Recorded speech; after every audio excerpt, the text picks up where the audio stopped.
Hello and welcome. This is the Nutritionist webinar. I am Marianne Fessenden from AMTS. This webinar is one in which we are joined by Dr. Tom Tylutki, CEO of AMTS, and we have a real treat in store for you. Tom was raised on a 65-cow dairy farm in eastern New York State. He attended Cornell University, where he received his BS, Master's, and PhD in animal science.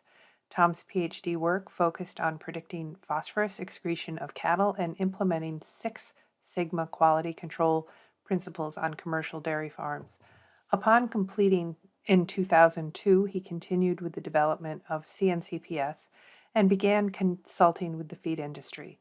In 2005, he left Cornell University to start Agricultural Modeling and Training Systems, LLC, AMTS. As a co-inventor of CNCPS, Tylutki has been focused on ensuring the core biological model is implemented correctly for day-to-day ration formulation. In his role at AMTS, along with his partners Caroline, Vijay, and Lynn, and their team, they develop and train and provide nutritional technical support for nutritionists and feed industry globally. Tom has over 150 publications, including journal articles, book chapters, extension articles, and popular press. He is a member of the American Registry of Professional Animal Scientists, where he is a board-certified animal nutritionist. In addition to AMTS, Tylutki is a partner in a large dairy in upstate New York. His wife, Bonnie, is a veterinarian, and they have 2 children. They live near Ithaca, New York. Today, Tom is giving us a unique tour of one of the dairies he works with. A big part of being a successful nutritionist is walking the cows. This webinar is a taste of the new spin we plan to put on webinars next season. As we've been shut up and in front of our computers for too long this year, we want to give you a chance to get out on a farm. You know Tom. He'll be happy to field questions on nearly any topic you want. So please now enjoy this manure-free barn tour. Remember to jot down any questions you have during the presentation and type them in the Q&A or chat windows. We will start the questions after the presentation. Hi everyone, it's Tom Tylutki here from AMTS, and welcome to the webinar. When I was tasked with being the speaker for this month, the topic was whatever Tom wanted to talk about. So that's what we're going to do. Instead of having a heavy science-based webinar like we normally do, what we decided was, especially given COVID and the lack of travel with everyone, that we would do a walkthrough tour of a dairy. And we're going to use this as a jumping off point for webinars that we're going to do next year, because we will focus on individual components of this dairy. Now, this dairy that we're going to do is in central New York. Those of you that know me or have visited us have probably been to this farm. I'm not going to say its name. I'm not going to say the owner's names or the exact location of the farm, just to protect the farm. I talked with them about that this morning, and they are fine with all of this. So a little about the farm. I started working with this farm in 1998 when I was with Cooperative Extension. I've been feeding the cows since April of '98, and I'll show you some changes that have occurred over all these years. It's also the farm where I did most of my PhD work on, where we basically implemented industrial quality control principles on farm, namely Six Sigma. When I started working with the farm, there were about 400 cows. Today, there's about 750 cows going in the tank, so about 850, 870 cows in total. All heifers are raised, the whole herd's registered, and about 80% of the animals here can be traced back to 7 individual heifers that their father bought in 1956. The ownership is 2 senior partners, they're brothers, and then one of their brothers, one of his sons is now part of the farm, so that's the 3rd generation. And there's a 4th non-family member who is a partner as well. That partnership started with the 2 junior partners 2 years ago, so it's been going pretty well. It's always a little tricky when you get into intergenerational transfers and such. but everyone's growing as we move through this. It's a unique area, this farm is. It's actually in three watersheds, three critical watersheds, two of which supply drinking water to nearby communities. One of them it goes into a lake, and that supplies the unfiltered drinking water to a municipality area of about 200,000 people. And the other is an aquifer. The soils that we're on are deep, well-drained gravel. And the village wellhead is about 100 meters, 300 feet from the edge of one of the fields that the farm has. That provides drinking water for about 60,000 people. So there's a lot of environmental things that we've done over the years here. Various types of nutrient management, crop rotations, manure storage, leachate collection systems. We'll go through each of these systems.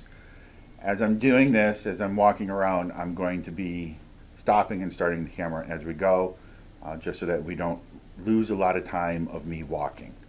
We'll get into some of the production data about the farm and such at the end of this, and look forward to the discussion periods as we go in the morning and evening sessions of the webinar. So we will be back shortly, and we're going to start with the feed center.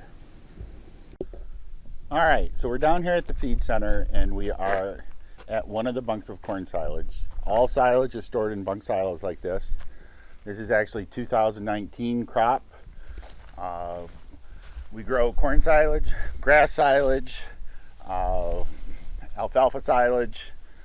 We did a deal with a crop farmer this year to grow wheat so that we could have our own wheat straw. The corn silage, as you can see, is pretty decent looking stuff, a little long in chop length. It's a combination of got a little dry and the chopper being worn out. That got replaced this year. Corn silage, none of it's BMR, it's all conventional corn silage. And we grow about 800 acres, maybe more this year, of corn silage. And this is not inoculated. We do not use any inoculants. It's just packed really well. The densities on this are pretty good. And it'll even be better this year after upgrading the packing tractor. This that you see here on the side is some grass silage, specifically for heifers and dry cows. That I'll explain a little bit later. Plastic we use is actually a pretty heavy plastic. It's double layer of black on one side, white on the other. And as you can hopefully see, there's actually a mesh, a woven mesh that's integrated as part of the plastic to give it strength.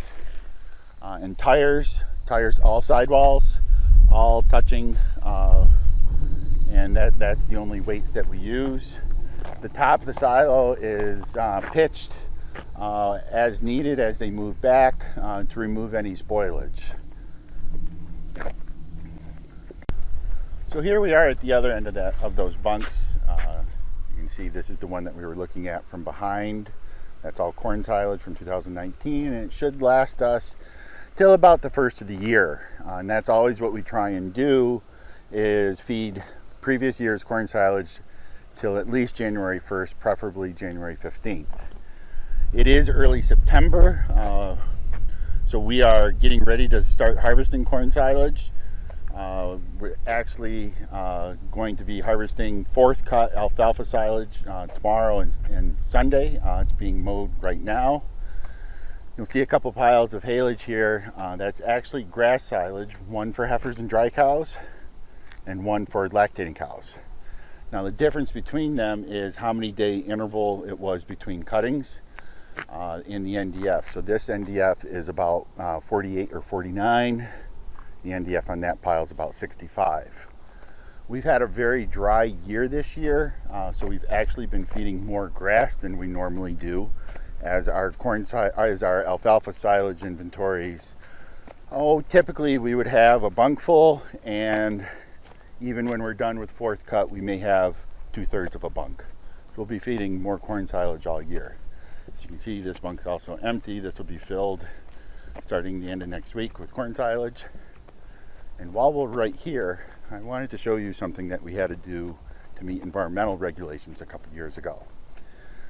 Typically when we talk about silage runoff and silage leachate, we had an old system that was called the high flow, low flow system that just captured the high flow, highly environmentally dangerous, high BOD, high COD compounds.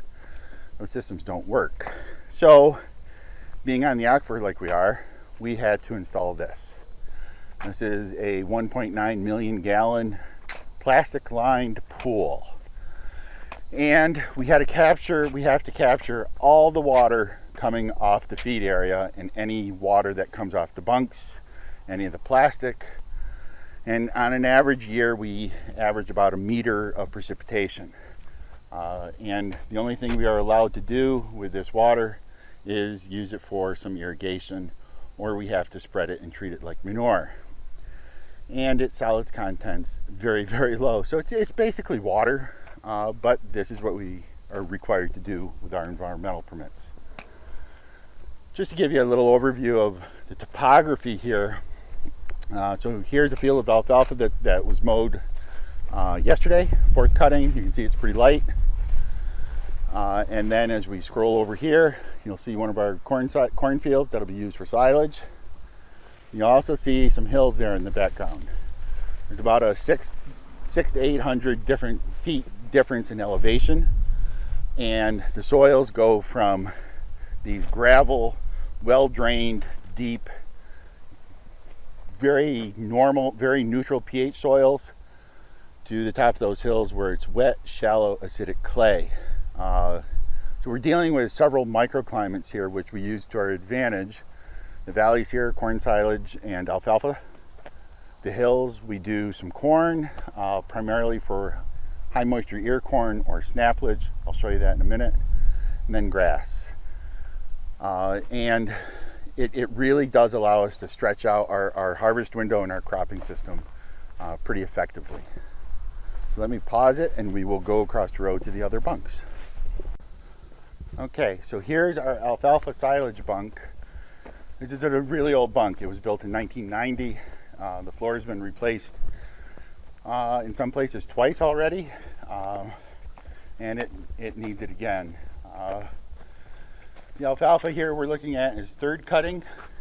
Yes, the plastic's all been pulled back because fourth cutting will just be going right in front of this and on top of it. We do inoculate the alfalfa silage with a Buchner product. We try and harvest the alfalfa every 28 to 35 days. And as I said, we've been in a severe drought this year. Normally by this time we would be full and wondering where we're going to put forth. But hopefully this year we'll get enough that I can still feed a decent amount of alfalfa, but not as much as we normally do. This is our mixer. As you can see, it is a 4-auger mixer. We don't use a vertical mixer. Any dry feeds that go in, any dry forage, which is really just wheat straw that we put into dry cow diets, all goes through a bale chopper, and I'll show you how that particle size looks in a moment. This is our snaplage, or the high moisture ear corn. So the idea of this is when we finish maize silage, we change heads to a standard combine head and go right back out and start harvesting snaplage. This too, we put an inoculant on, given its high value. It is, why do we do snaplage and not just high moisture? That's because we already have the equipment to do silage, and it gives us additional yield.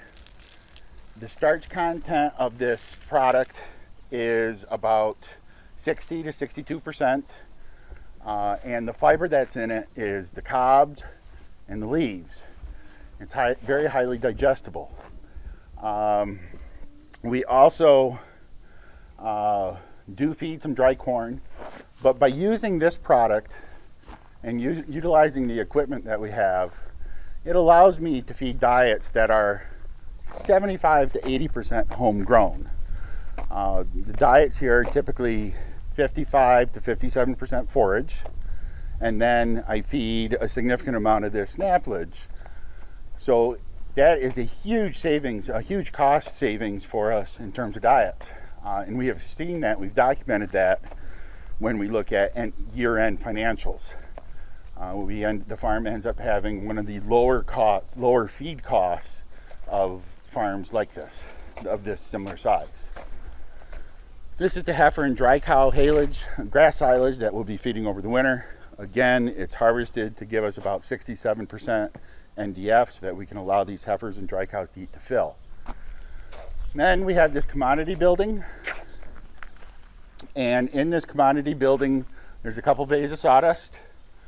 This is actually wheat that we will use for cover crop after maize silage harvest. Again, we're required to have a green crop growing when we go into winter. This is a chocolate candy cookie byproduct. Modest level of starch, pretty high sugar, as well as some fat. It works really, really well with the high moisture corn and dry corn that we've got going in. This is a protein blend, basically. It's bypass soy, in this case it's soy plus, a little bit of bakery, byproduct, and minerals, vitamins, bypass fat, and then there's two sources of methionine and lysine in here. You'll see all the little white pellets if you look close. So that's going to be both Smartamine M and Smartamine ML, the L giving us some bypass lysine. That's fed at about 8 pounds or so per cow per day. This is the wheat straw that we use for dry cows. And as you can see, it's a pretty consistent chop length. We chop that using I'll think of the name. I'll show you the equipment. That'll even be better. But it's a very, very effective way to process this, and we can chop considerable volume in not a lot of time. Here's our ground soybean meal. So we still use this in heifers, as well as a pound or two going into the lactating cow diets, and our ground corn. Now, for my friends around the world, when I always talk about starch digestibility, and I always like to do this with you, when you put your hand into a pile of corn, and if it comes out with all that white on it, that shows you that you have some lower vitreousness corn, so pretty good starch digestibility. I challenge my friends in South America, other parts of the world, to do that with a pile of ground corn, and your hands typically come out clean because of how hard your starch is. And then a bay of sawdust. We bed everything with sawdust. Yes, a little manure storage system for a heifer barn. We'll come back to the heifers later. Everything loaded into the feed mixer is done with this payloader. You'll notice there is no facer. So the faces that you've seen, the way that they're done, is just done purely with this payloader. And then we have several bag products that we store in one of these old shipping containers. So that would be like mineral mixes for heifers and dry cows, the pre-fresh protein mix, bicarb, etc. Okay, so with that, we will now move and look at calves. Okay, welcome back. We are now over by our calf area, and you'll see a couple interesting things here actually. All calves, we raise all heifer calves. Bull calves are sold within the first week of life. All heifer calves receive their first feeding of colostrum near the calving area, which we'll get to later. And then they come over here. And they start in hutches. For example, here's a cute little one. They'll stay in hutches. We're still working out a little bit of this plan because the calf barn you see right there is only been populated since July. We were doing everything in hutches up until about 40 days of age. But we built one of these. This is a sturdy built prefab barn. We built the first one of these about 4 years ago, and the farm liked it so much that we decided to build a second one this year. And we also expanded the first one a little bit so that we only have maybe 25 or 30 hutches that we'll ever need at one time. These barns are really cool in that there's curtains on the back, curtains on the front up here above the pens. Each pen is 3 calves, and as you can see, they're individual. And then close to weaning, we can pull these center dividers out here and actually create small groups of 2 or 3 calves. We only feed, we feed waste milk and we feed milk replacer 1 time a day. The waste milk is fed twice a day, so yes, 3 times a day feeding. Calves are offered water and calf grain right from day 1 of life. We don't expect them to eat any calf grain for the first week, but it's there to let them start sniffing it and exploring it. We can go through what we're actually feeding, the volume amounts and like that later, or as a completely new webinar series maybe. I will say this, we've had a pretty hot summer, and the calf manager that we have now has been doing a phenomenal job. We have 3 sets of scales, so I have weights on animals' birth, about day 70, then at 6 months, first estrus, breeding, and then about 6 weeks pre-calving. I went through and looked at the numbers last week, and our average from birth till day 77 was the average number of days that they were weighed, are averaging 2.45 times birth weight. We wean at day 50. So that weight includes the slump and gain that we see post-weaning. We put a utility room here in the middle of this barn. So all milk replacer, nice little calf treatment area if we have any sick calves. There's the brand milk replacer we use. Everything can be cleaned. All the pails are cleaned here and hung up to dry. They're washed after every feeding. Water is done 2 or 3 times a day, which has been a big improvement with this barn, that we can actually just drag a hose around to fill water pails instead of having to truck water around.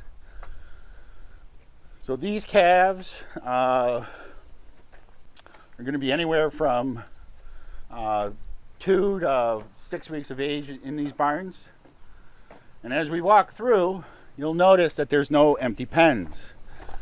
Again, the young stock manager we have has been doing a fabulous job. Her death loss since she started is probably 1 or 2 calves out of probably 200 that she's had, that she's been able to feed. You'll see no empty pens, perky looking little babies.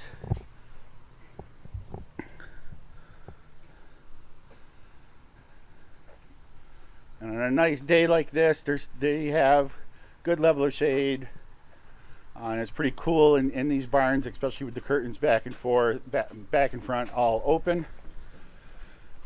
They're actually a pleasure to work in. After they're weaned, they'll be weaned and kept in groups of 3 in here for till about day 70, day 75 of life, and then they all get moved. And they get moved to group housing, groups of 10 to 13, into this barn. This barn was originally built in 1996, and has been expanded once, and there's discussions on the table about tearing it down and replacing it next year. It's a bedded pack. Okay, a group of calves will move in here, and then every week they get pushed down to the other end of this barn and then move to a different barn. So what are we feeding with these kids? Well, this first pen, they start getting introduced to the high cow TMR. In this first pen, they still also get a few pounds of calf starter a day while they work through that transition. After that pen, throughout the rest of this barn, up through 6 months of age, these heifers are fed the high cow TMR. We do that because I need the levels of gain. The average age of first calving here is 21 months and has been for over 20 years. And we get down here towards the end of this pen, and I'm going to show you some 5-month-old calves, and you can see how their body condition score looks. Did the calculations last week, and from day 77 till 6 months when I have the next weight, we are averaging over 2.9 pounds a day in average daily gain. Again, just fed the high cow TMR. There is no dry hay. There is no supplemental grain being top dressed for them. It's just a diet that actually is designed to support about 100 pounds of milk. And these little kids just come in here and just grow like weeds. It's actually beautiful to watch how consistent they will be when they come out of this group. After this barn, they move to a larger pen and they are introduced to free stalls. And that's where we're going to go next. Okay, so now we're with the heifers from 6 months up until about 11 or 12 months of age in this barn. Again, this barn was built in 96. Yeah, they built a lot of barns in 95 and 96. It was a consolidation of where they had 4 tie stall operations, and they brought them all together into one. So the first pen down here are the girls between 6 and 7 months.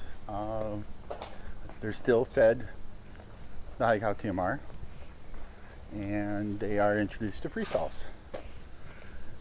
And for the most part, they do a pretty good job of learning to use the free stalls. There's always a couple that take a little bit longer.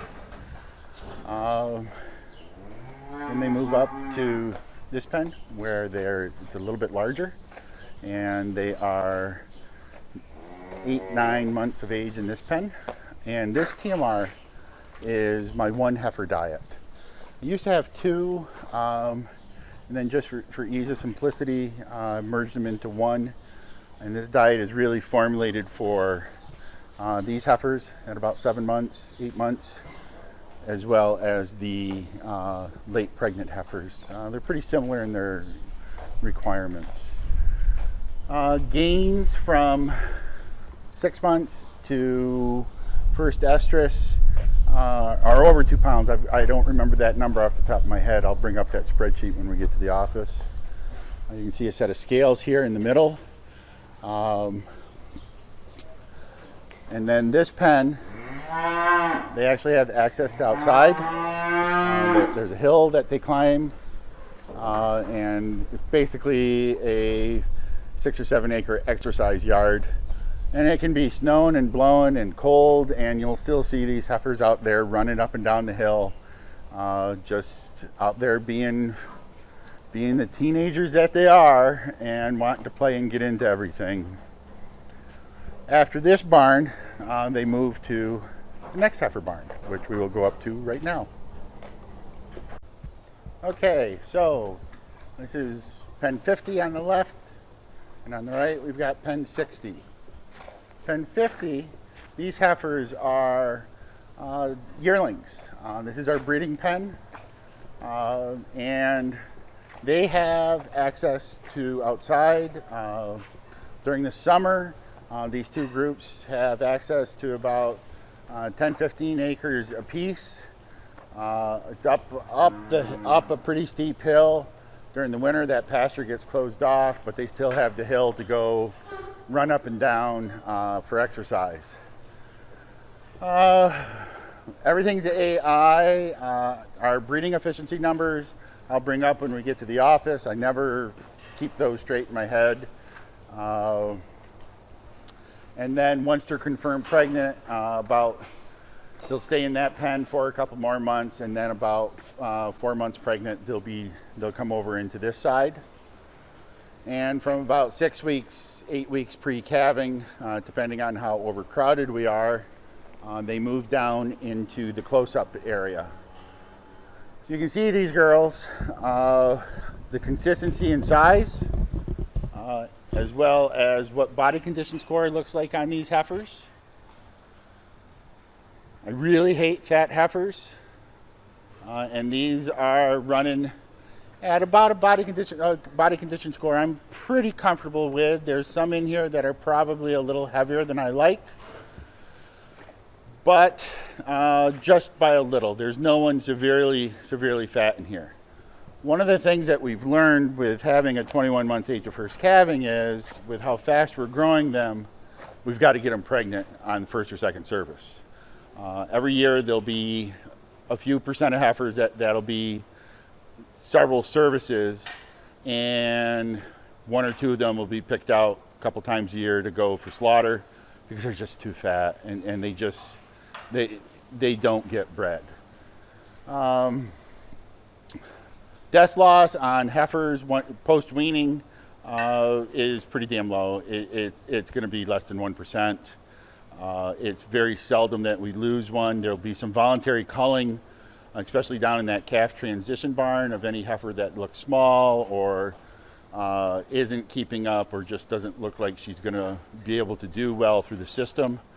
And with the number of animals that we have, it's been a little bit more aggressive on that heifer culling. Sex semen is used a little bit. Primarily it would be on heifers, and that is for the simple reason of continuously expanding. Any growth that we have here is internal herd growth, and the plan is just to keep expanding as we grow into it. But it's a really tricky thing to keep growing like that, because we need another corn silage bunk. We need another barn. We need, you all know how it is. You just keep adding and adding, and the whole system needs to keep up with where you are in animal numbers and inventory needs. Okay, so we'll go down to the dry cow area where the next step of heifers are. Okay, so we're going to get a little bit of background noise here because of the fans that are running. We do have fans running on the dry cows as well. The group of cows you see in front of you are the far off dry cows. First lactation animals, we give a 55-day dry period. Second and greater lactation animals get a 42 to 49-day dry period. You can see condition score on these far off dry cows. The diet is heavy grass silage. There's a little bit of refusals from the lactating herd in this diet. This is where I use them. The barns are scraped through the skid steer daily, and if you look, it's kind of hard to see. We'll do it in the lactating cow barn, but there are mattresses for these cows. They are bedded twice a week. Hoof Care, I was going to mention this up above with the older heifers. The heifers less than 9 months, they run through just a hydrated lime path that they walk through to help dry out their feet a little bit. Starting with those breeding age heifers and these dry cows, they go through a formaldehyde foot bath twice a week. Okay, as we move down this barn from the far offs, we come into, here are the close-ups. This is the close-up free stalls, and they are in here from 21 to 7 days pre-calving. Here's a great shot of a couple of animals right here. If we look at these four animals side by side, the two on our left here are heifers, and that is, I think, knowing her number, probably a third lactation cow. So that gives you a really good idea of the size and scale and frame that we have on our heifer program. They are coming in pretty close to where they should be on target of about 80-82% of mature weight. And we know that because there's our third set of scales on the farm. There's no animals in this little pen right here right now because that is where bulls would be. And obviously there's no bull calves here today. So 7 days before calving, the cows moved down into this close-up bedded pack area. It was expanded a couple years ago because we were finding that overcrowding this pen, we would always see an uptick in retains and a little bit of ketosis and metritis simply by having these cows overcrowded. It looks like a big pile of feed in front of them, but by morning that'll be mostly gone. We feed once a day, the whole herd. Dry cows and lactating cows' pens or mangers are cleaned every morning. Heifers are cleaned, I think, every other morning. See, we got fans. Again, keeping these dry cows cool really helps with that transition. And we run about 85-90% of all calvings occurring here in an individual pen. And actually, how cool is that?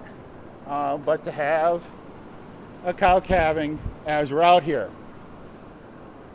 We end up with not many assists. We try to limit the amount of assisting with cows calving. We find it's much better to let her try and work that calf out. And if she's not making progress within an hour or so, then we'll potentially do an assist just to help her out. Calves will be separated. Mom will be milked, get the colostrum, and heifer calves go into one of these three calving hutches, these three calf hutches, which we got a baby in there and we got a couple babies in there. They'll stay in there for the first 12 to 24 hours, depending on time of year. Of course, yeah, navel dipped, MUC, ear tags, E. coli vaccine, all the normal standard protocols that we would do. Now, the next barn we're going to go into is kind of an interesting one. It's actually our hospital barn, and there's some cows in here that we also ship milk from. They are older cows that don't get along that well in the freestall, and it is an old tie stall barn. This tie stall barn was actually built in the 80s to be a drive-through feeding. And several years ago, we put tunnel ventilation in it. Works out to be a really, really nice barn for the purposes that we use it on. This little section right in through here is our hospital string. And when we look at why cows would be in the hospital string, let's see, if there's a fresh cow, there's a cow that was off a feed. We're just giving her lots of grass hay, second cut grass hay. One, two, couple cases of mastitis, another off feed. Our biggest issues would be, mastitis, and that's about it. As I walk down through here, that's what the majority of these cows are. Here's actually an RP, but that cow laying down right here had twins. Our incidence of fresh cow disease is very, very low. I'll show you some numbers out of Dairy Comp when we get there. This side of the barn is actually where we ship milk from these cows, and some of these girls are pretty old. And when we were walking through the transition calf barn, I meant to highlight one calf, and I forgot. And I apologize for that because I wanted to introduce her along with this cow. This cow right here is, if she's not the oldest, she's the second oldest cow in the herd. She is in her 10th lactation, finishing up. She's pregnant. She has produced over 265,000 pounds of milk lifetime. Her daughter, her great-granddaughter, and her great-great-granddaughter are all in the herd milking. And her great-great-granddaughter, who's a heifer calf, is in that transition barn. So just a really good line of longevity and profitability on some of these cows. As you may have noticed, this whole herd is Holstein, with the exception of one cow. This is the farm where my daughter's cows come, or heifers come when they're ready to calf. So there's one little brown cow here whose name's Brandy, and we've always got to come over and say hi to the Brandy rat whenever I'm here at the farm on Fridays. So from there, we'll go over to the fresh pen. Okay, we're now at the main dairy complex and walking over to the newest barn, which is a 4-row barn. This barn was built in 2 stages. The first one was 120 stalls, and then we doubled it a couple years ago. Like I said, it's a 4-row barn, and it houses 2 groups. It houses the fresh cows and the old cows. We group a little differently here. We actually group more by parity instead of just stage of lactation. The old cows are actually in the parlor right now. Let's take a step in this pen and talk about a couple things here. Okay, so first, here in the feed alley, if I clean some of the manure off, it hasn't been scraped yet, so the cows just got moved out. You'll see that it's actually rubber belting. So there's 4 feet of rubber belting here in the feed alley. This is true in all the cow barns. Then we go to groove concrete, and then to these stalls. And there's a difference in stalls from the one end of this barn to the other. This is the newer style mattresses that we're using, coupled with a different style brisket board, which is actually a pillow, is what they call it. And the height of the neck rail was increased a little bit on this end as well. I don't know the dimensions off the top of my head. We can always go measure them or look them up if you want to know. You see, it's a clear span, fans, and I'll tell you some more about this group of cows when we're talking about their production level. This is actually the group that I base all of my diet formulations off of.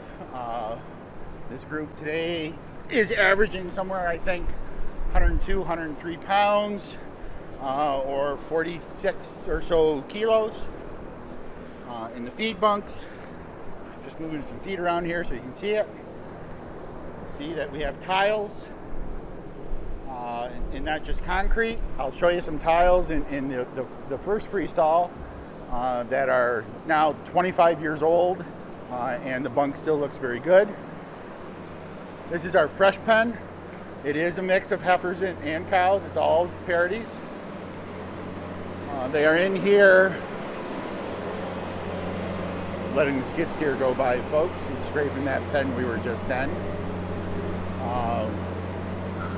Cows are in here on average of 35 to 50 days, depending on pressure of number of cows calving.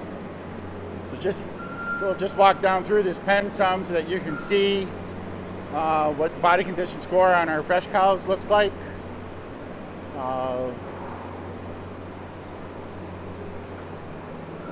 I'll do this, tell you right now, all summer we have been fluctuating in milk between 88 and 91 pounds, or 40 to 41, 42 kilos. Average milk fed over the summer, we've had a pretty hot summer. We've been running average of around 3.7, and milk true proteins of 305 to 301. That fat's actually down a little bit than what we were earlier in the year. Actually just made a diet adjustment yesterday that will go into effect when the next load of protein mix is delivered, which will be next Thursday. Will be the first time those cows see that. And it's a real simple change. I just increased the amount of palmitic to bring the C16 to 18:1 ratio back to where I'd like to see it be. So if we look up, you'll see open ridge, no insulation. These barns do get cold. The curtains are not insulated, they're just a single layer. And it's all, and when we get really cold, when we get a week or so of below 10 degree Fahrenheit weather, we do have manure freeze. But beyond that, it's all about ventilation for the cows. You can see how he's scraping, rubber tire scraper on front of a skid steer. We milk 3 times a day, and the pens are scraped like that at every milking. You'll see that there's salt blocks, white salt blocks available to every pen.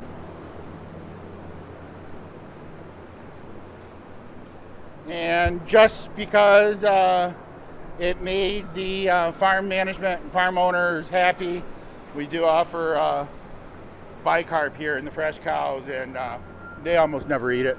But it's one of those feel-good things for the farm.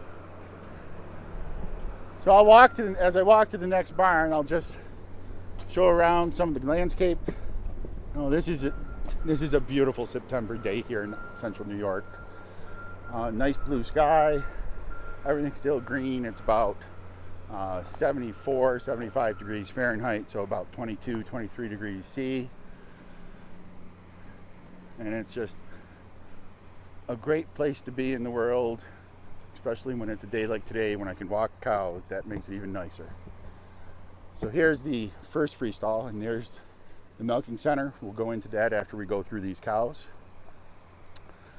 So this facility, these 2 buildings were built in '95. Cows entered the facility in the beginning of December, and it was originally built with headlocks. We did a study a number of years ago with Extension where we took out 1 pen of headlocks and just went with the feed rail. And after 2 weeks, the rest of the headlocks came out. We saw an improvement in intake, and actually the cows seemed to like it better. They could actually see what was going around them a little bit better. So we got 4 groups in here. And if anybody wants some birds, I'll gladly box up some starlings and ship them. I will pay the shipping. All right, so this pen here on our right, this is our first calf heifers. Okay, so these girls, this pen averages about 24 months of age. Okay, they're in here from calving up until about 180 days of milk when they move to the next pen. You can see this is a 6-row barn. It was built as a 6-row because of a cost issue. That is the cheapest way, cheapest per stall is to build 6-row. But it's nice that we were able to build the next barn, and any additional barns will be 4 rows. One of the things we do have in every pen, we have a couple in every pen. Instead of the big fancy dealer valve or rotating brushes or like that, we have these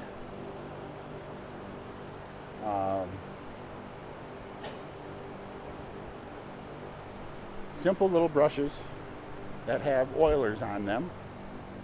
Let me see if we can get over here closer.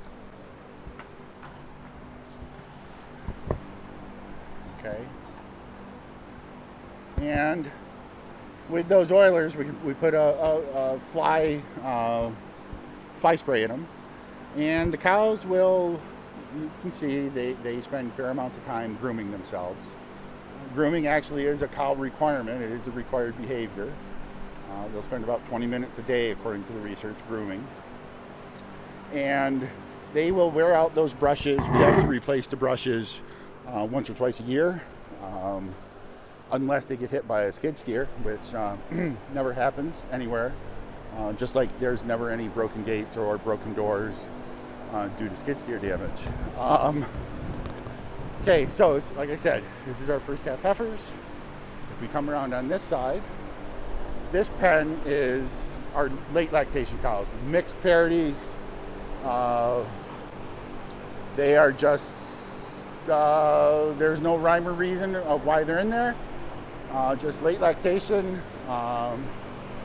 and will be dried off will be taken across the road to that tie stall barn to go down into a slow down group. That's the way we do dry offs now, is they get moved, they go from 3X to twice X milking, and they go from having a pretty good TMR to the dry cow TMR, and over a couple days they will do a good job of drying themselves off. Now as we change pens here, I have to climb over a couple gates here.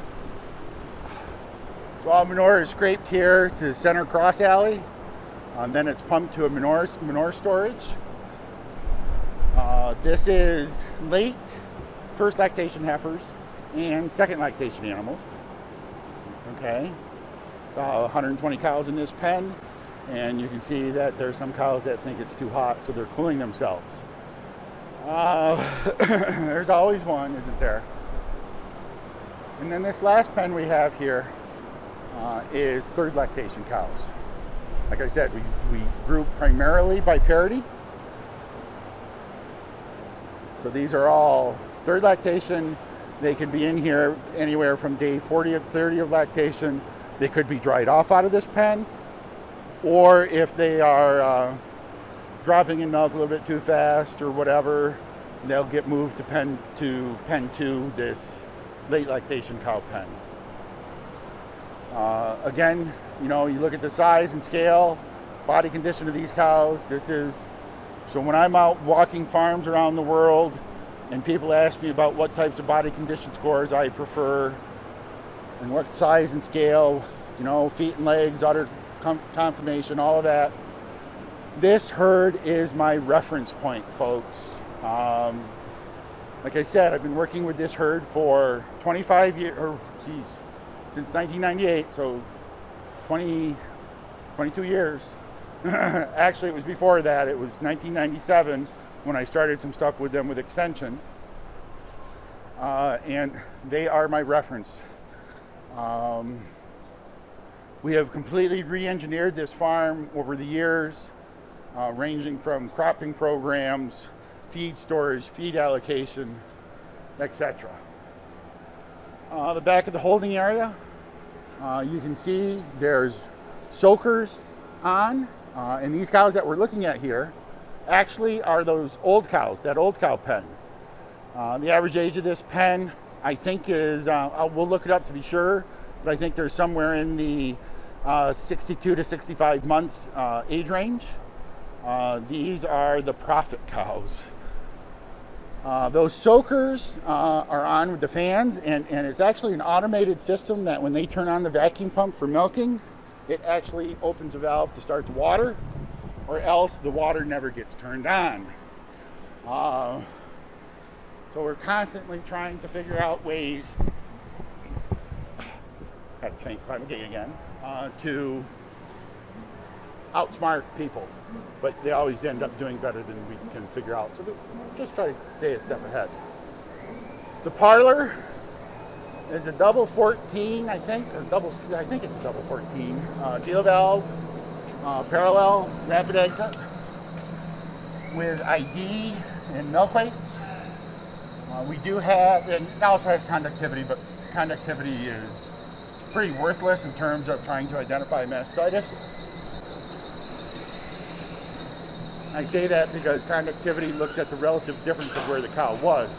So if you have a cow that was relatively high conductivity or running a high somatic cell, it doesn't look to see how big of a change she is. It doesn't look to see what her somatic cell is. It looks at what is the relative change in her conductivity. Really poor relationship actually with somatic cell folks. So one person in the pit and one person pushing cows, scraping pens. They average about 110 or so cows per hour. So we'll head into the farm office and start looking at some numbers. Okay. So I'm going to put this down for a second while I bring up some, and I'll be right back. Okay, so let's talk about the heifers. So like I said, I calculated these numbers last Friday. You can see from birth until, in this case it was 77 days was the next weight I had. Average 1.53 pounds a day, just about 700 grams. The bigger number here is, look, we're 2.42 times birth weight. And we've got a pretty tight CV across all these weight gains. So that was really nice to see.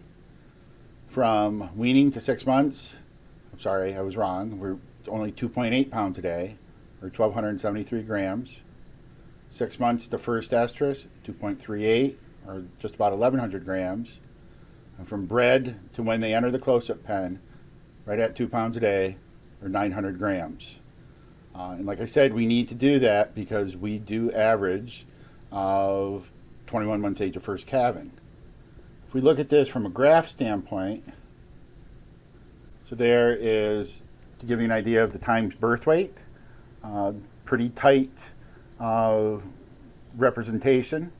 Do have some animals that really do, so I don't look at weights on calves, I look at this times birth weight because some of these really high increments could have been smaller calves at birth. If we look at it from gains across all those periods, so we get that really nice big peak of gain from weaning to 6 months, which is great because that's when they are really efficient in terms of protein and muscle and frame growth. And then it slows down like we would expect, but overall we're averaging well over 2 pounds a day from birth to calving. If we jump over into dairy comp, okay, so we have total herd size, you can see, and it's nice doing this early in the month like this because these are pretty representative of today then. 1,575 total animals, 762 milking, 91 dry, 722 livestock. Test day, and we are non-DHI. This is the 7-day milk average of the previous week, right at 88 pounds or 40 kilos. And you can see some pretty nice peaks here, average peaks on mature cows. We'll bring that up as a graph. Average days on milk, you look at this across the whole year. Our low is 148, our high was 156. Okay, this is repro here is a huge focus. And we do everything we can to keep that calving interval. We're down to 374 days. We like to keep that. That's probably a little lower than we should be at even. But as long as we keep that below 390, that keeps us at a higher level of that lactation curve and is keeping our milk up nice. Repro, okay, so age of first calving, 21 months, and I can bring up a graph. We can look at a couple things there with that. Preg palpation rate, going through heat stress, we had a bad stretch. I'll bring up the 21-day preg risk here shortly.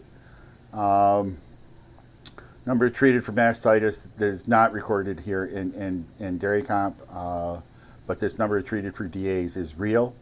We haven't had a DA that we've treated in a couple years. Transition cow diets are everything in keeping these numbers low. Metritis, retains, ketosis, all below 2%. No, we don't test for ketones. No, we don't test calciums to see if what are we for subclinical hypocalcemia. But we have been part of numerous studies with Cornell where they have done all those testings and similar type diet, similar management from those studies to now, and we've always been one of the lowest levels in any of those studies. When we look at number of cows that have left the herd in the first month of calving, so here we got 95 fresh cows and only 2 left in the first 30 days of lactation. That's pretty flippin' phenomenal, folks. The goal is less than 60 days in milk. We'd like to see less than 5%. Some people say less than 7%. But we really, that's telling us our transition cow success is really not only just peaks, but also how many cows we're losing there in early lactation. If we look at the current milk across the pens, bring up another report, and you can see, so pen 1 are those average age of 43 months, so that's primarily third lactation animals. They're averaging right at 100 pounds, 162 days in milk.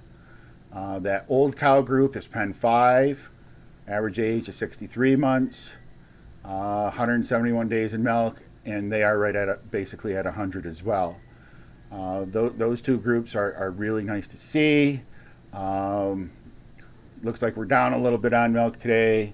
Who knows why? It's gotten warm again for the last couple of days, so we just keep watching that. I'll bring up a couple graphs here for you to see so that we can look at how these cows are coming on. So I'm doing 7-day milk average by days in milk for pen equals 6. We'll look at the fresh cows first, and we'll also include lactation number in that graph.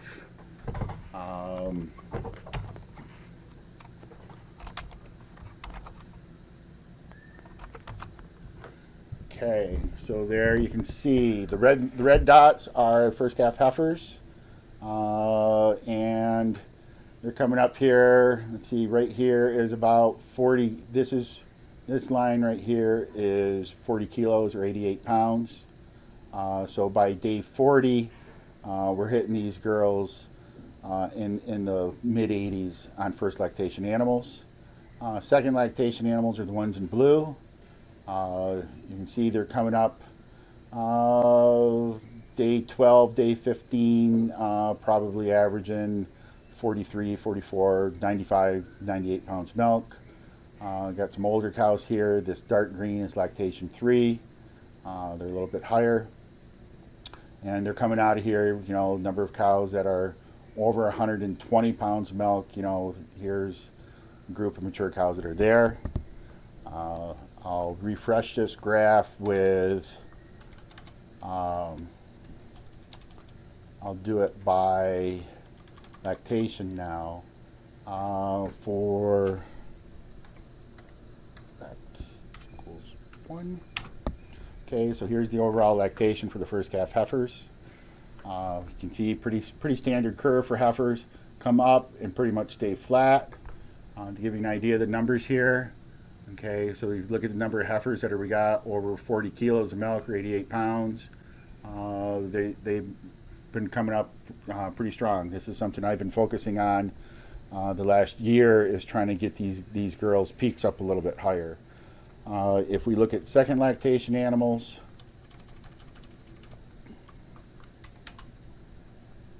okay, you can see we got girls up there peaking at 136, 140 pounds of milk. You know, these girls are always the fun ones to look at, but the ones that I always like to look at is what's wrong with these girls. Why are they only in the 70s or low 80s on milk? You know, if we look at one of them, there's nothing. She had mastitis. Okay. Test days. Yeah, so that was a mastitis issue as to why that point's down. If we look at the mature cows, so we'll do greater than 3.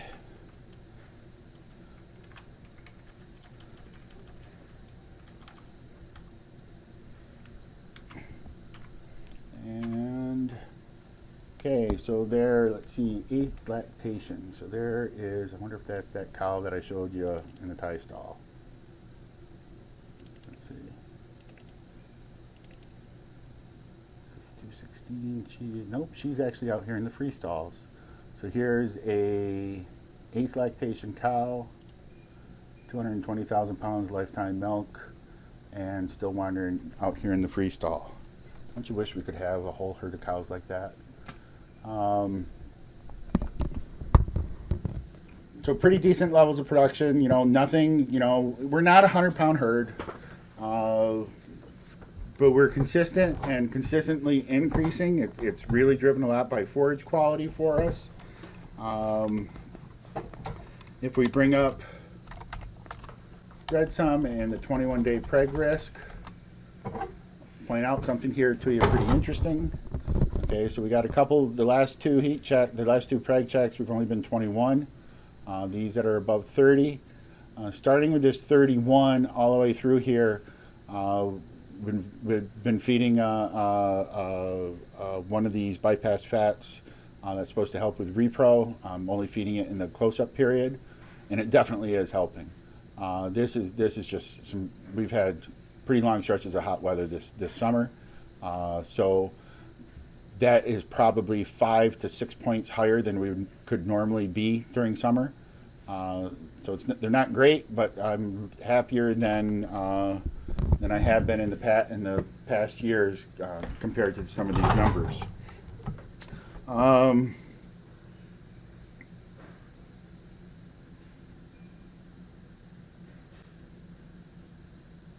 trying to think if there was another set of numbers that I could show everyone. Oh yeah, let's do this. Events for lat 0/SI.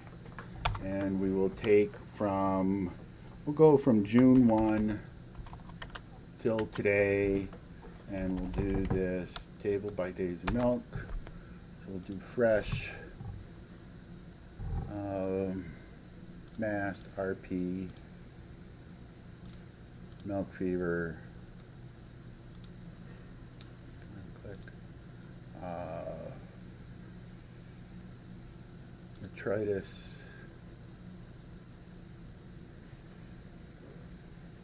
sold and died. Okay. So over that 3 month range, 21 cows with RPs. And if we were going and look at them, a fair number of them are probably twins. 9, okay, so if we take the first 60 days of lactation, 16 out of 277 cows have left of the herd in that period, which is 5.7%, folks. I feel pretty happy with that number. These RP cows, let's see, events. She had a dead bull, okay. She had a bull, who knows why she did. Who knows why she did. Same with her.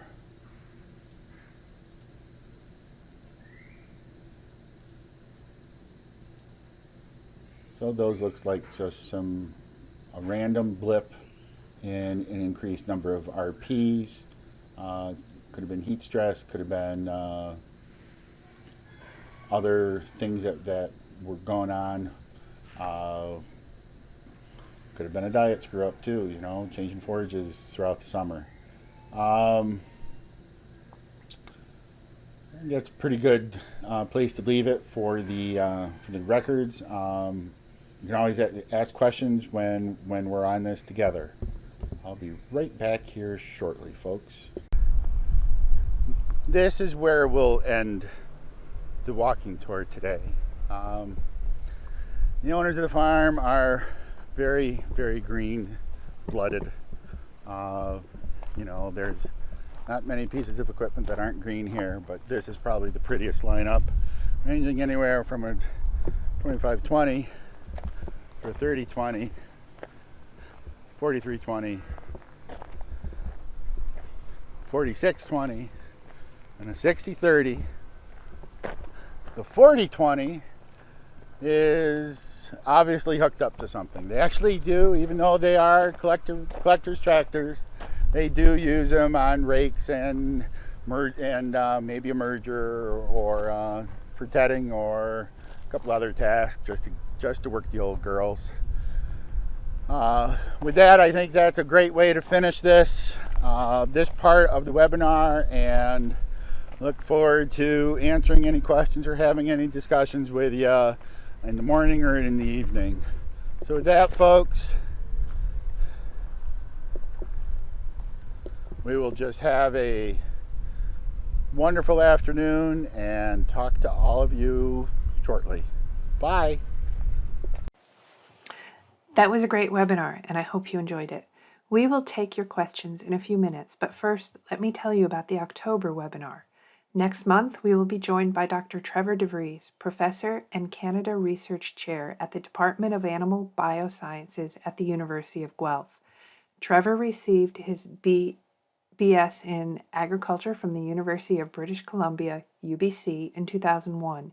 Immediately following, he began graduate studies at UBC, where he received his PhD in 2006. Following that, he spent 1 year as a postdoctoral fellow with Agriculture and Agri-Food Canada. In 2007, he was appointed as faculty with the University of Guelph in the Department of Animal Biosciences. In that position, Trevor leads a highly productive research program focused on dairy cattle behavior, nutrition, management, and welfare. His talk next month will focus on nutritional management for cows milked with automatic milking systems. Join us for the presentation, followed by a live question and answer session twice on October 8th. The presentation will start at 9 a.m. Eastern Daylight Time and 6 p.m. Eastern Daylight Time. As you know, these webinars take a lot of work and cooperation. The webinars are organized and produced by AMTS USA and Global. Our longtime collaborator and our co-host in the afternoon webinar is Paula Torillo of EFINA, who hosts the series as El Webinar del Nutritionista. She receives the support from Guillermo Lerman, Tecnal, Rock River Lab in Argentina, Bioterre, and Conecar. She has the excellent translation skills of Paula Alanis backing her up. Paula and Paula, again, are joining us in the afternoon webinar. We are also thanking our AMTS distributors. In Italy, Elena Bonfante of Dairy Innovations Italia, who joined us this month with her partner Bill Prokop of Dairy Innovations in the morning session. From China, we have Sean Lee of Ansci Tech. He joined us also in the morning and the afternoon sessions. From Brazil, Marcelo Hens Ramos, director of 3R Lab, he joined in the afternoon webinar. We are also joined by Marcos Neve Piera of Universidade Federal de Lavras in Brazil for the afternoon session. He was not able to personally join us, but he did send questions. We are especially thankful to generous sponsors who make it possible for us to get great speakers and manage the program. We thank our gold sponsors, Arm & Hammer Animal Health, makers of cattle feed ingredients that optimize dairy cow health, and the Canola Council of Canada. Learn more about feeding canola at canolamazing.com. Our silver sponsors are Ajinomoto Heartland, superior nutrition through amino acids, makers of AgiPro L, Dairyland Laboratories, and Virtus, makers of Strata with EPA, DHA, omega-3s, and Prequel with omega-6s. Our bronze sponsors are Dairy One Forage Laboratory, AminoMax, Adiseo, Purdue Agribusiness, PMI, and Sorclor. Each of these companies support education and research worldwide. We hope that you will consider them in your formulation decisions. We will now share the questions from both the morning and the afternoon sessions. Some of the questions are repetitious, but Tom doesn't always answer exactly the same way. It's quite a long Q&A session, so prepare yourself. You may want to listen to this in 2 parts. Hi, everyone. So I'm going to show you a few things, and we'll go through some of the questions that have come in already. One of the questions was what our voluntary waiting period is, and it's 50 days. And any cow that has not been serviced by day 70 goes on OpSync. And like I said, it's all AI. And there'll be each cow will be looked at individually as to how many breedings, how many services we'll let her go. And then they'll stay in the herd until they drop below a certain level of production or we need room before culling. And yes, some of these cows, when we get close to dry off, and our dry off periods are for first lactation cows, it's 55 days, and for everyone else, it's 42 to 45 days. What we do is we move them from the freestall into a slowdown group, and they go from 3x milking to 2x milking, and they get changed to the far off dry cow diet. So in a matter of 2 or 3 days, their milk production has dropped tremendously, and we can easily dry them off at that point. That's really helped with controlling any potential dry cow mastitis problems or fresh cow mastitis problems that we've had in the past. One of the other questions that we got was, what bypass fat are we using for the Pragrates that's helped with the Pragrates? And that is Church and Dwight's. The current name is Essentium, used to be known as Megalac R. And I only use it in the close-up period because of cost and how cows are grouped. If I could group cows, or if I had a couple different groups, I would probably do it in early lactation too. But talking with some people, 70–75% of the benefit we're capturing by there in the close-up period. A couple questions on calves that we had. Tom? Yeah. Can we say hi to Bill and Elena and go to some questions from them before we tackle some of the other questions? Oh yeah, absolutely. Sorry. You forget how I do these things. You're right. Hi, Bill. Hi, Elena. Ciao, Tom. And also Sean. Sean, I think you're gonna have to fight for talking time here. So, Elena, Bill, okay. Sean, Yeah. do you have any questions you would like to venture forth? Yes, I do. Can I start? Yes, please. Thank you. Tom, great presentation, by the way. And since we started with calves, I want to ask you, in your opinion, which is the difference, if any, between a dry diet post-weaning and, silage or wet diet with silages? As you saw, yeah, we go right from calf starter to the high cow TMR. Yeah. And there's a lot of this, I think there's a lot of misconceptions around the world that these animals need to have dry hay or chopped straw or anything. As long, it's a ruminant, as long as that calf is being fed a diet that is balanced to support their rates of gain that are desired, things work fine. I always go back to beef cows. What's a beef calf eat? It's not eating dry forage. It's eating a lot of water with all that pasture that they consume. It all comes back to how well that diet's balanced. Thank you, Tom. Thank you very much. I agree. Elena, do you have more calf-related questions before we go off that topic? So calf related so far, no. Okay. If you don't mind, let's do a little grouping of our questions because I do have some calf-related questions. Some of these are a group of 3 of them that came in from our audience. Do you have a difference in calf management and nutrition between winter and summer? So the biggest difference that we do winter and summer is because it gets cold here. I mean, we'll have, and it's a wet cold with all the snow and high humidity that we have and wind. It's actually kind of a funny story. Several years ago, when we were just feeding twice a day, we were looking at weight gains of summer versus winter calves. And I was able to clearly show that those calves during the winter grew slower. So that's when we added that third feeding of milk replacer at noon. And the 2 quarts that we feed at noon were enough to modeled it to bring gains back up to where we want them to be.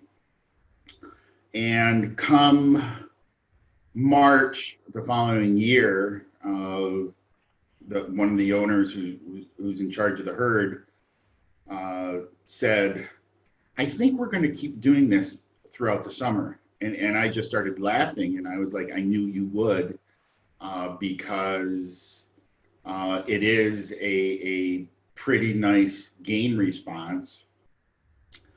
And we've been feeding 3 times a day ever since. What we do make sure of during the winter is that the calves are fully dry. They'll stay in one of those hutches in the calving area a little bit longer. If it's really cold, we've got a heat lamp just to make sure that they're fully dry, upstanding, perky. It may be, if it's really cold, it may be an extra day, but that's about it. Beyond that, it's just ensuring that there's adequate milk volume going to them to supply enough energy for them to continue growing. Okay, thank you. And while staying on calves, sort of in related to that, do you see lactation performance between winter-born animals compared to others?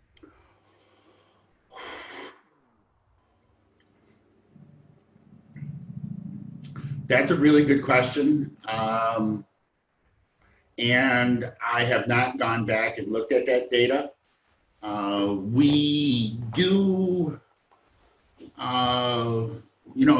with some of the calf modeling stuff that we've done, their maintenance requirements go up during the summer anyway due to heat stress.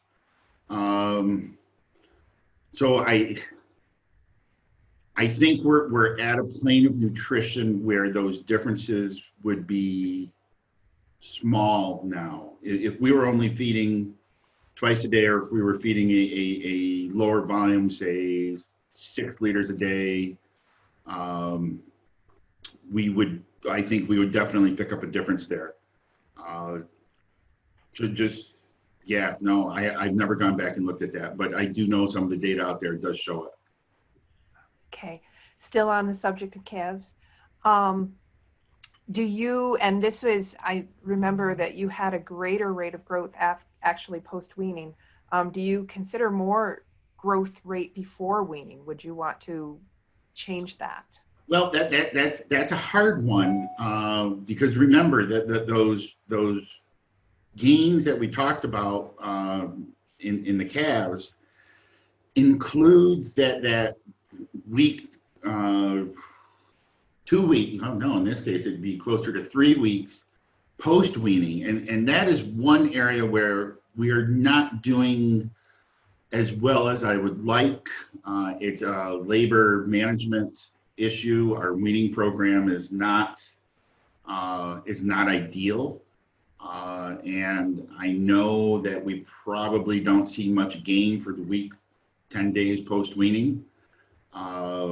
So even with that included, we're still getting that just about 2.5 times birth weight. I would love to, and I can probably do it now with our current calf feeder, get weights right at weaning and then be able to show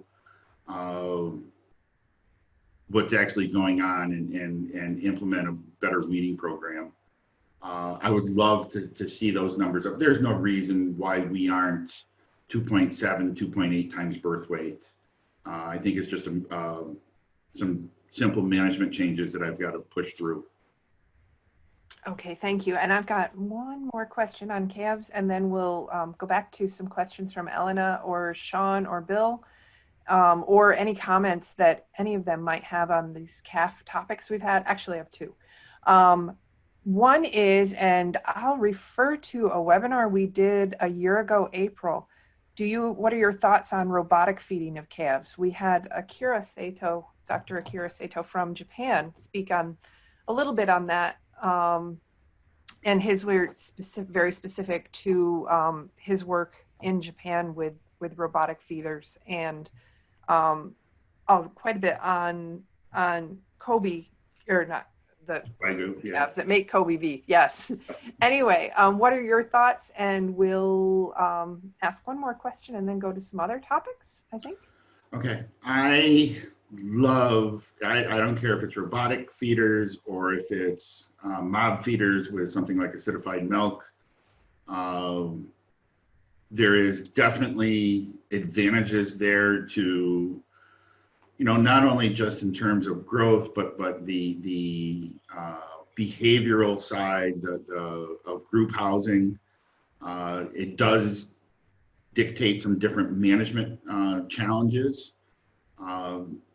And the biggest problem that I've always seen with anything like this is actually the housing systems that people typically try to put calves in to be able to do group housing or even individual feeding is really aimed at the comfort of the human and not what's right for the calf, and that's a lot of air volume. I've seen some amazing robotic feeders implemented that have been in basically wide open hay barns with lots and lots of air, and those calves just fly. The probability of it ever happening on this farm is next to zero because they have been pounded on for years and years and years about the importance of individual calf housing and disease prevention, which is definitely a component to consider. Any system can work and work well with the right management and right nutrition. Okay, I promised one more question, but now I have two. And I had this question when watching the video earlier. Do you find calf manage the change between whole milk and milk replacer well, in terms of, you mentioned that you're doing waste milk for 2 feedings and then a combination of waste milk and milk replacer. Do you have any issues with nutritional scours? I also noted no scours on the side of the pens as you went through. So I thought, well, must be it's working well. What are your comments? Well, let me say 2 things on that. One is, our waste milk that we use is probably 70% waste milk, and that would be from cows that are off treatment or fresh cows that are just that day or so before they test clean on antibiotic test, and it's not pasteurized. And I think that is one thing that I would love to try is, could we see a gain response from using a pasteurizer? I think there still is enough of a bacterial load there that might be hurting us. The milk replacer, it's a very special milk replacer, and it's not available all over the world. It's only available in a few spots, and it's formulated to look as much like whole milk as possible. There's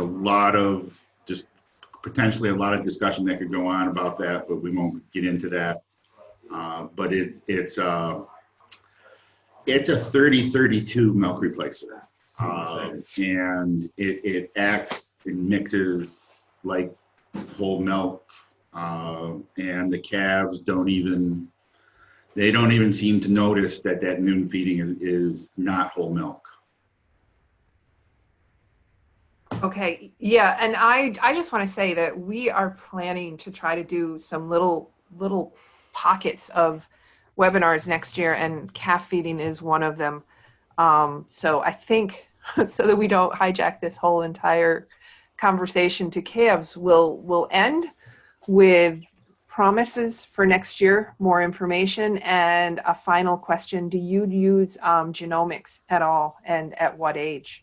We have not. We've talked about it some, and We may get into doing some genomics, but not so much initially for genetic selection in terms of health traits or production traits. But there's an opportunity for us to start shipping A2 milk. Ah. So we have to go through and test the whole herd. So we'll see. That was all planned to start by now, but then COVID hit. Yeah, my understanding is Jerseys have a lot of A2 genetics there, Tom. Yeah, well, there's a lot of Holsteins too, and we've been, the last couple of years, all bulls have been selected to be A2. So we should be at least a third of the herd already. Cool. Hey, this is Bill. Can I jump in for a second? Yes. Hi, Tom. I know. I applaud your reinforcement of the robotic situation. I think that is the optimal way to feed calves. All systems work. The problem with robotics is I think people have found that facilities are not adequate for ventilation for robotic grouping, and they blame the robotics, but it's a management thing, and I want to emphasize that.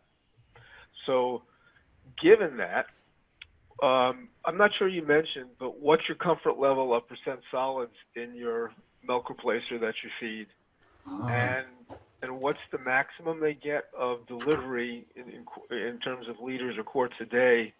And is that an opportunity to increase if labor weren't a factor? Okay. We do our milk replacer at 15% solids. Okay. And depending on the milk replacer, there's a couple that I would consider going a little bit higher. But most of them on the market, especially in the US, I would struggle even going to 15% solids because of how high the osmolalities are. Agreed.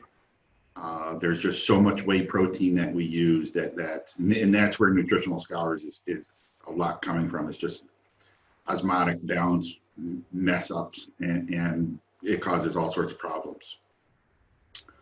Dr. Sato just seconded that. So so our feeding schedule is such that the first 3 feedings are colostrum, and then they go on 3 quarts of milk in the morning and at night, and 2 quarts of milk replacer at noon. And then at day 21, they go up to 4 quarts of milk in the morning and evening, and still that 2 quarts of milk replacer at noon. So we're basically talking 8 and 10 quarts of just about 8 and 10 liters per calf per day, up through day 48. And then I won't tell you what our weaning program is because that is bad. I will. Okay, so on day 49, the milk replacer is removed, and on day 50 they're in, as well as on day 50, and then day 51 they have none. None milk? Yeah. We pull the noon feeding for 2 days, and then they're hard weaned and all at once. Yep. That's killing us. I know it. It's always been a labor issue, and I think we're at a point where I can change that now. But I need to collect some data to prove it. So you're not pasteurizing the colostrum then either, right? Correct. Okay. But the colostrum must be pooled then if you're giving it over 3 feedings, the first 3 feedings, or is the first dedicated and after that it's whatever? The first is dedicated, and then after that, yeah, it's whatever. Okay. Tom, I'm sorry to interrupt. With the non-pasteurization, I had a question. Do you have any issues with yonis? We do not. Okay. This is a closed herd that they haven't bought any animals in over, it's probably been close to 15 years since any animals were purchased. And those were from closed herds, and they were all tested before any animals were purchased, and they would have just been springing heifers that were purchased. Bill and Elena, Tom, do you have any more comments on calves? I think we could do the whole entire thing with questions, and Akira would like to ask questions. But let's move to some other topics if that's agreeable with everyone. Fine. Okay, terrific. I'm gonna, Tom, while I'm looking through the questions, would you go back and discuss again your, I'm lost. Discuss your, let's do this. Let's do some follow up on some last month's webinar that we had on cooling. We had a question from Israel. Can you offer a few words in regards to the cooling management and the routine in the holding area and the feeding alley?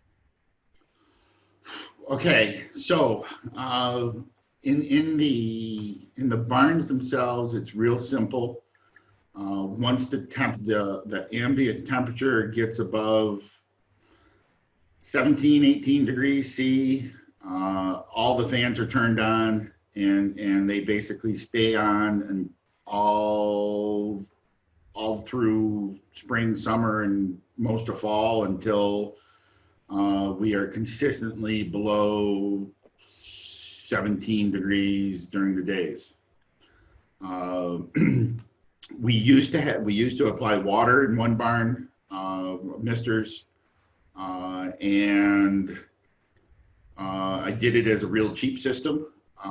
So it worked well. It's just that we were adding huge amounts of water to the manure system, and we're having some problems with somatic cell. Eventually, we're going to have to go through and put good water systems in for soaking the cows, especially with how our summers have been changing the last several years. The fans and water in the holding area, same thing. Once days are getting much above 17, 18 degrees, that system's implemented, and that water system and the fans are all tied into the milking system. We would always find that the milkers would forget to turn on the water, forget to turn on the fans. So the farm just went through and wired those into the same switch as the milking system. So now, as soon as they turn on, as soon as they start the parlor, those two systems come on automatically. Okay, thank you. Some questions about the, let's see, where was I? The drying off process, and could you, I guess this question was, could you repeat and specify the drying off process, change to what diet and how many days? And then we also have some questions in relation to the drying off program that's a little bit more in the parlor. Yep, okay, so again, dry cows off once a week. They will be moved so that they get milked only twice a day instead of 3 times a day. And they are put on the far off dry cow diet. And they will stay, that will be for, I think it's 4 days. And then they are all dry treated with quartermaster and a sealant teat dip, and move to the dry cow pen. We don't use any internal sealants. We talked about doing some testing to try and reduce the amount of dry cow treatment we use. But we couldn't quite figure out how to do it from a logistical standpoint. So we've continued to do blanket dry cow treatment. Okay, did you, we had comments that they look to be giving quite a bit of milk at the end. So are you using teat sealants? No, but just by doing that change in number of milkings per day and the change in diet, we can take these cows that are still doing, 80, 90 pounds of milk, and within two or 3 days, they will be down to 20 pounds. Okay, terrific. Bill, did you, Bill or Elena, any questions in this area? Just a question. Do you optimize for amino acids during the close-up? Absolutely. Okay. If we want to go into that, I'll show the current close-up diet. While we're doing that, we did have a question, energy density in the close-up diet and fresh cows and other nutrients, similar question. So Tom, if you want to do a share of your screen. I will. I think you can do that. Okay. So let me just make sure. I think I have to stop my share. This may take you a minute to launch the program. No, I was expecting this, so I've actually got it up. Ah, so wise. And yeah, I can't share. All right, I'm going to stop my share. There we go.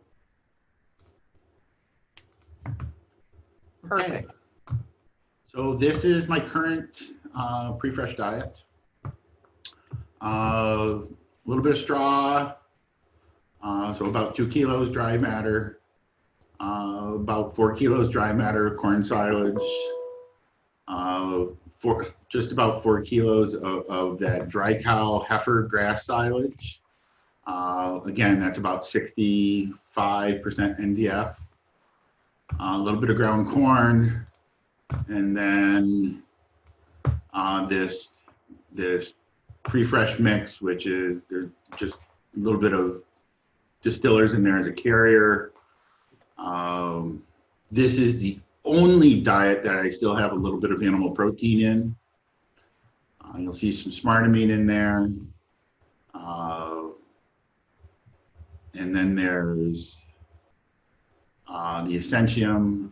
This AminoMax PF is a DCAD product.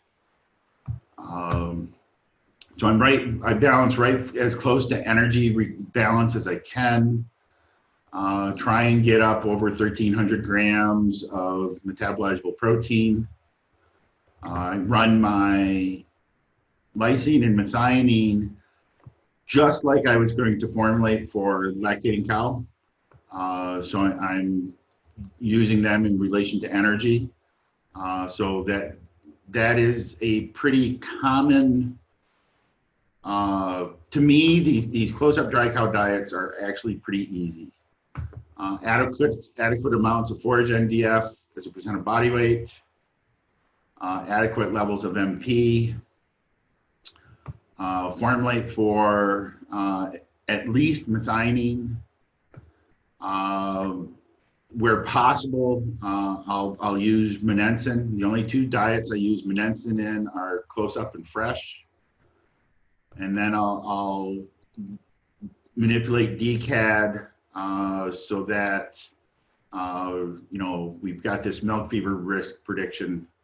As long as I'm around that 0.5% potential milk risk prediction, and then I watch the cows. The other one that I watch closely is fermentable starch.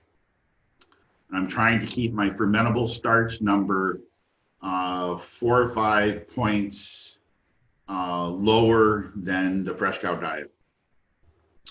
And I really believe now, after implementing this, I definitely did see a fresh cow performance improvement. So I'm still energy controlled. relatively high fill, but still supplying enough fermentable starch that rumen's ready to go when they go over to the fresh diet. So they go from this diet to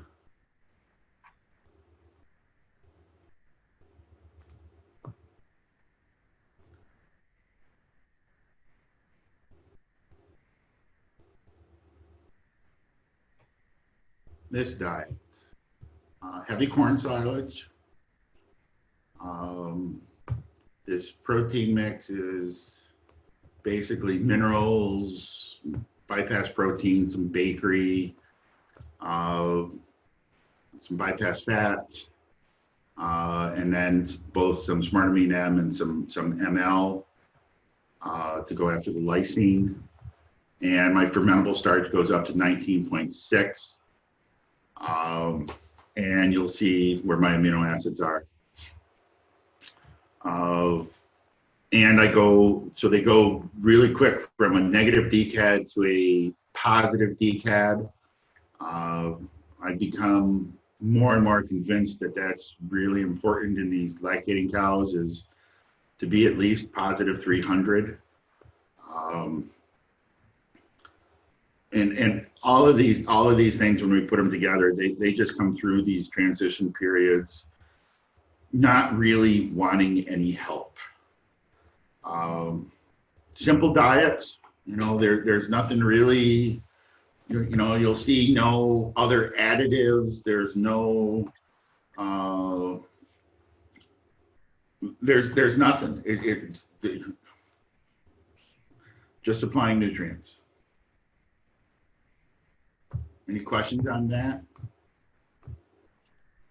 I'm looking through our chat and our questions. I have a question. Good. Thank you, Elena. Yeah, do they eat it all? So they the fresh cows. The fresh cows right now, and it's so hard because of how dynamic that pen is, as to what actual intakes are. But I can tell you, if you give me a second, I will bring up. I was looking at the PNDF, and I was wondering if that can, limit. Oh, okay. Yeah, I'll come back to that. So right now we are offering the fresh recipe.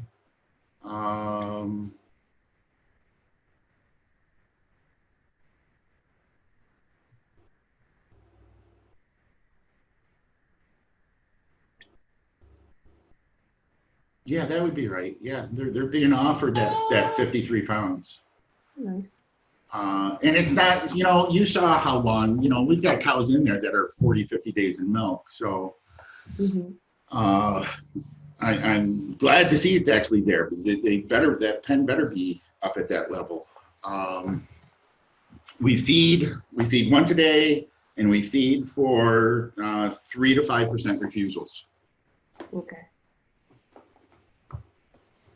While we're discussing the frequency of feeding, in your opinion, how does the frequency of feeding per day affect intake and milk yield? This is assuming the aerobic stability of the TMR is not an issue. Would more feedings a day result in more milk per cow? That's from Marcos down in Brazil. That's actually a great question, because everyone assumes that if we feed cows more frequently, that intake goes up. And the data that's out there, it's a little bit mixed, but in general, as Marcos said, as long as that silage is stable and we're not getting heating in the feed bunk during the day, there's very little difference between once a day and twice a day feeding. But then as you start increasing the number of feeding intervals after that, intake actually goes down. It's been measured to do that in several studies, And these were primarily behavior and time management studies. And what we found was it interferes with resting time. So those cows, their main trigger of a new meal is the delivery of fresh feed. So it's disrupting their rest time, and they come up, they eat faster, and then they want to go lay down. And as a result, their total eating time's higher per day, but their total intake and their total milk is actually lower. I think we're looking into some of those behavior studies for next year's topics, aren't we, Tom? I would hope so. Yeah. I think we were going to work with some of the people up at Minor with that. Cool. Yeah. While we're right here in the program, I've got some questions in my window about various aspects of the diet. So I'm assuming that this question is with regards to this fresh cow diet. I've got two. One is, would you like to get the sugar up to 5 or 6%? And then think also, what are your thoughts and reasonings on adding calcium sulfate as well as limestone to the fresh cow diet?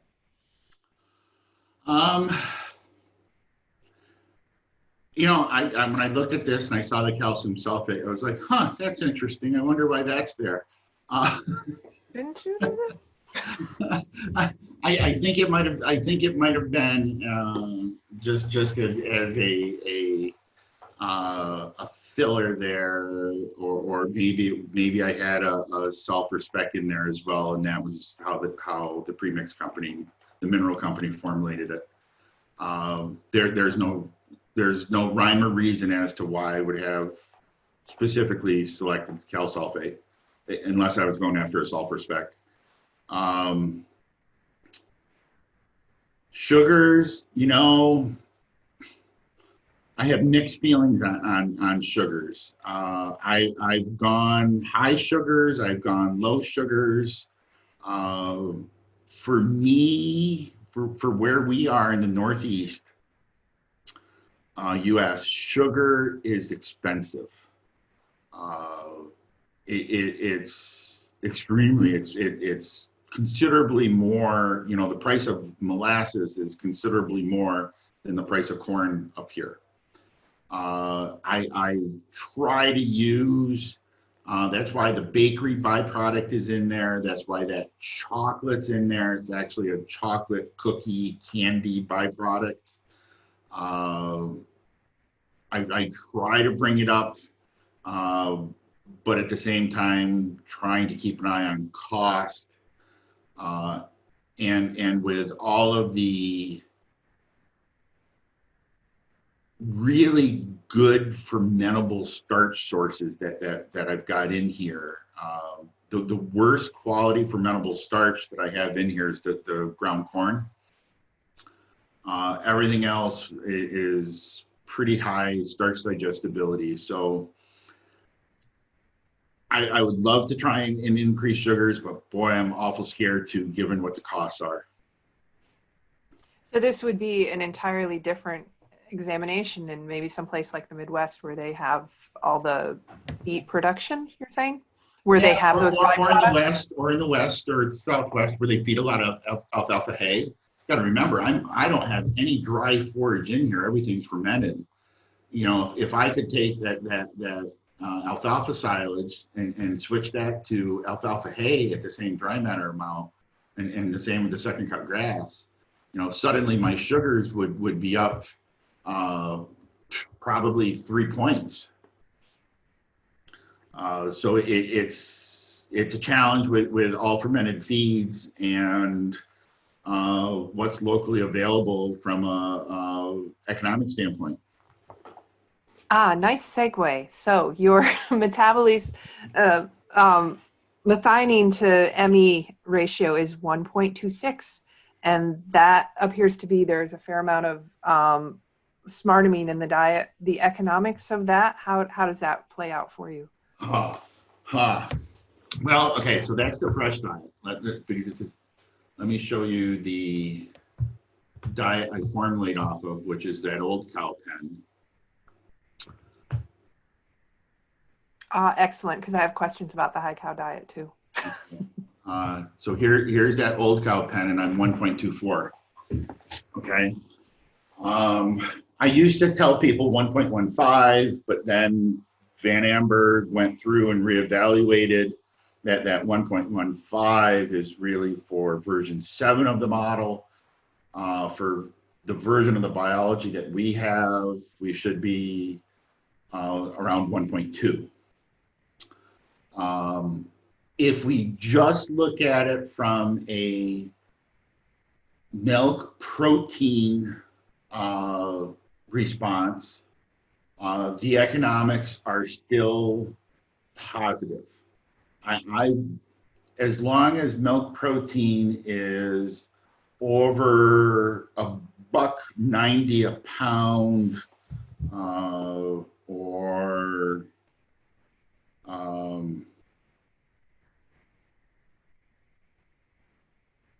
$4.18 a kilo, supplementing with methionine is a positive return on investment.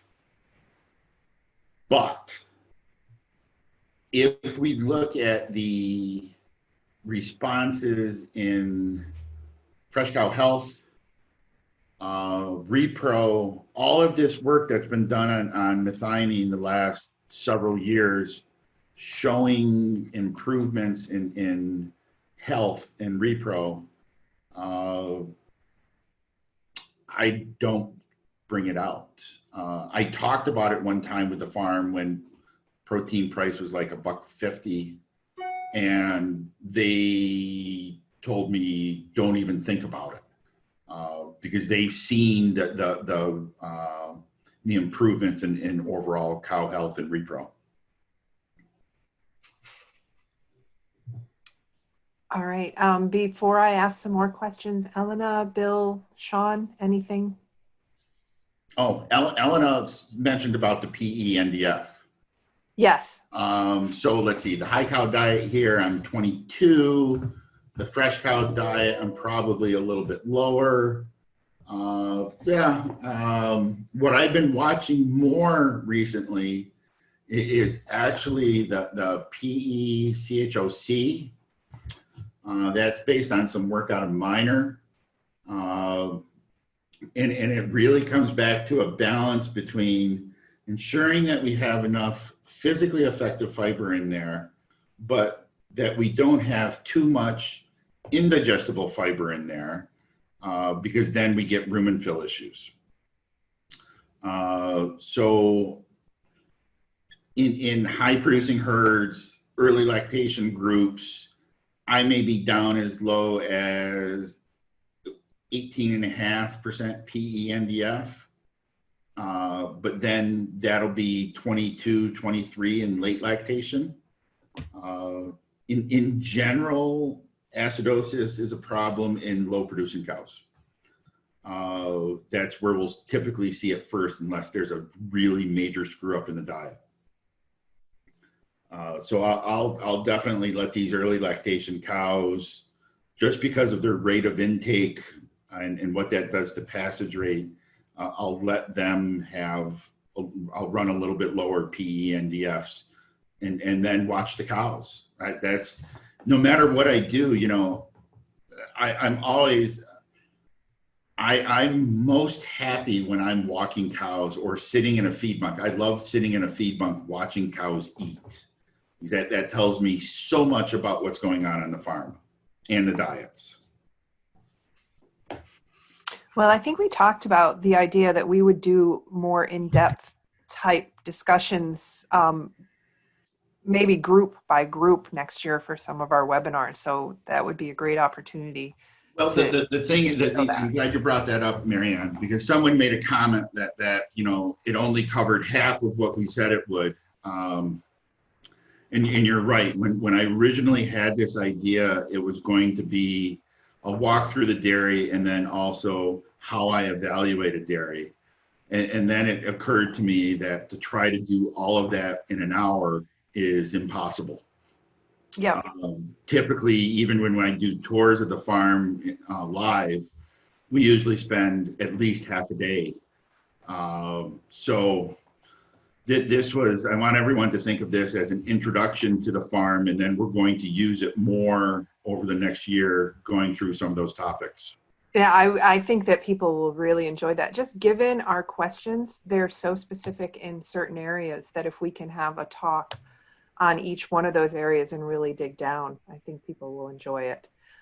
Please, anybody who's listening, feel free to email us and let us know what areas you're especially interested in. I'm going to move to another question while we're on this high group diet. What is, and this is from Marcos, what's the protein profile of the high group TMR in terms of crude protein, MP, allowable milk, lysine, methionine, RDP balance, or ammonia as a percent of the requirement? And what is the MUN of the herd? Okay, so everything right there is, you can see on the screen, crude protein of the diet, 16.8, which is higher than I normally run. That's just because of the grass silage and alfalfa silage qualities right now. MP, I'm a couple kilos higher in MP allowable milk than ME allowable. Ammonia, 150% of requirement. And that's not planned. So again, that's based on the silages. RUP, RDP, I don't even look at. If we look at where we are with MUNs on the whole herd, I'm not going to guess. I'll just bring up the report quick.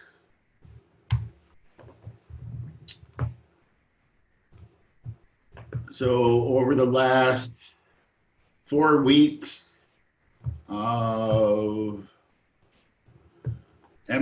has varied between 8.9 and there's an 11.8 from a month ago.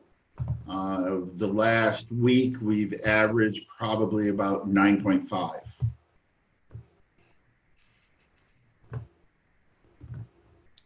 Sounds good. And that's with milk fat averaging about 3.6, 3.65, and milk true protein close to 3.1. Okay. This brings a question. Where is the milk primarily going to? Is it a fluid market, or are they making yogurt or cheese or anything with it? The vast majority of our milk, or I think all of it, goes for yogurt. Okay, interesting.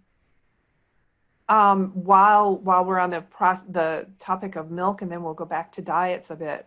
Do you think that milk processors are going to dictate your need to reduce perhaps dry cow treating in the future?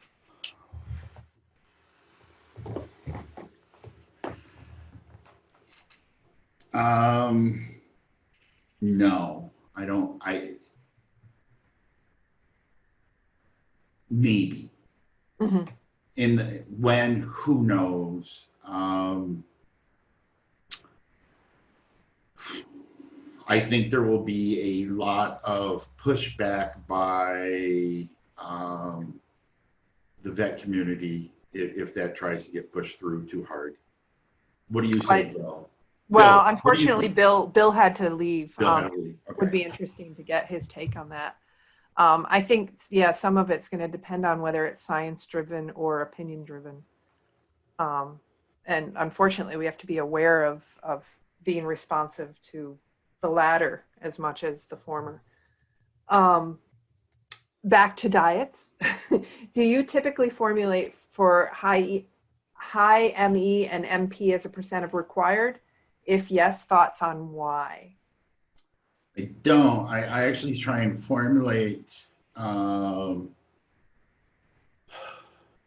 always try and initially and make the model match what the herd's or the group is actually doing, and then I look for opportunities. If there's something glaring that suddenly I'm 7 pounds high on NP allowable milk, then it'll be, okay, can I increase ME or can I decrease MP and maybe save some cost?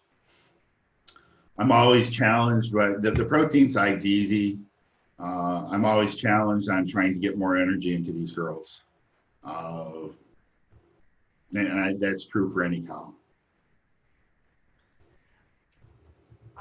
Elena, I don't mean to be hogging the questions. Do you have any to throw in? I've got a ton. Say that again, Marianne, sorry. I'm sorry. I don't mean to be monopolizing the question period. Do you have any that you would like to ask? I still have a bunch to go to, so. No, you go ahead, Marianne, don't worry. Okay, all right. So while we're talking a little bit about milk fat, I've got a couple questions on your ratio of fatty acids. So can you share your goals in C16, C18-1 ratio for the diet? Okay. So there's really three numbers that I look at, maybe four, when I'm thinking about trying to manipulate milk fat. PENDF, starch fermentability, the methionine balance, and then that C16, well, a couple there with fatty acids. I always watch that C18-3 intake and try and keep that below 85 grams. That's based on some experience and some discussions with Lou Armitano over the years. But then Adam Locke's work has been playing with the 16 to 18-1 ratio and playing around with that. And I try to keep that ratio at least 1.5 to 1. I just made a change. They'll be fed this diet actually Thursday when we get a new load of grain. I've been as low as 1.4, and I think that's cost me a little bit of fat. I'll let you know next week if we get a positive response. And then decad. Again, that at least 300, preferably over 350. I think the combination of those points allows me to manipulate milk fat pretty reliably to a point where another farm I feed told me, I don't know what it is, but you say that you're gonna increase milk fat, and you do now, and it's never used to be that way. And we've just learned that much more about fat responses in cows the last 10 years. I would refer to some of that research that Adam Locke's group's doing in our February webinar that was discussed. Do you have, can you share some of the palmitic stearic fat sources that you would advise adding?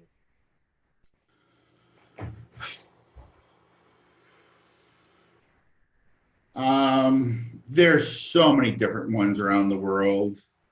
My go-to is always one of the calcium salts if I need to be bringing in 18-1. And those would be driven by a few companies.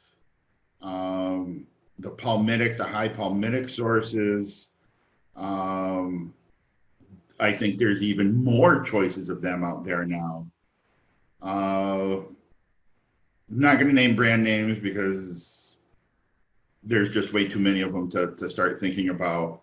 I look at price, I look at quality, consistency and quality, and that's about it. Okay. Thank you. Question that just came in, and then I want to go back. I'll go back to a little bit more of the ones that I've had hanging out there.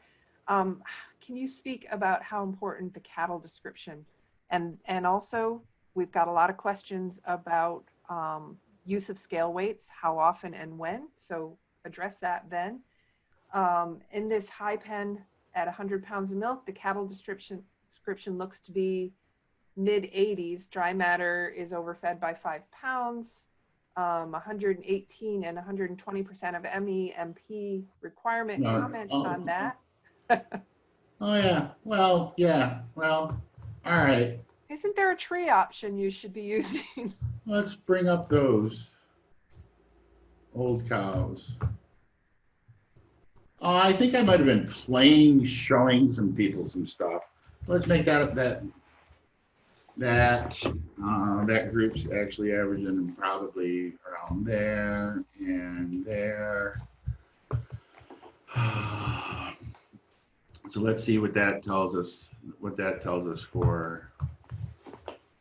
I had to be showing somebody stuff because my inputs are usually much better than that. Yeah, it's a little bit of practice what we preach. Yeah, that's better. Yeah. Well, hell. So I try and do, whenever I do a major formulation change, or going to, if it's something minor where I'm going to pull out, a pound of corn silage and go in with a pound more of alfalfa silage for inventory, stuff like that, I typically won't look at the cattle inputs, but at least once a quarter, I will go through and make the model predict as close as possible to what the group's actually doing. And that my biggest problem is we are not on DHI, so I don't have individual fat and proteins.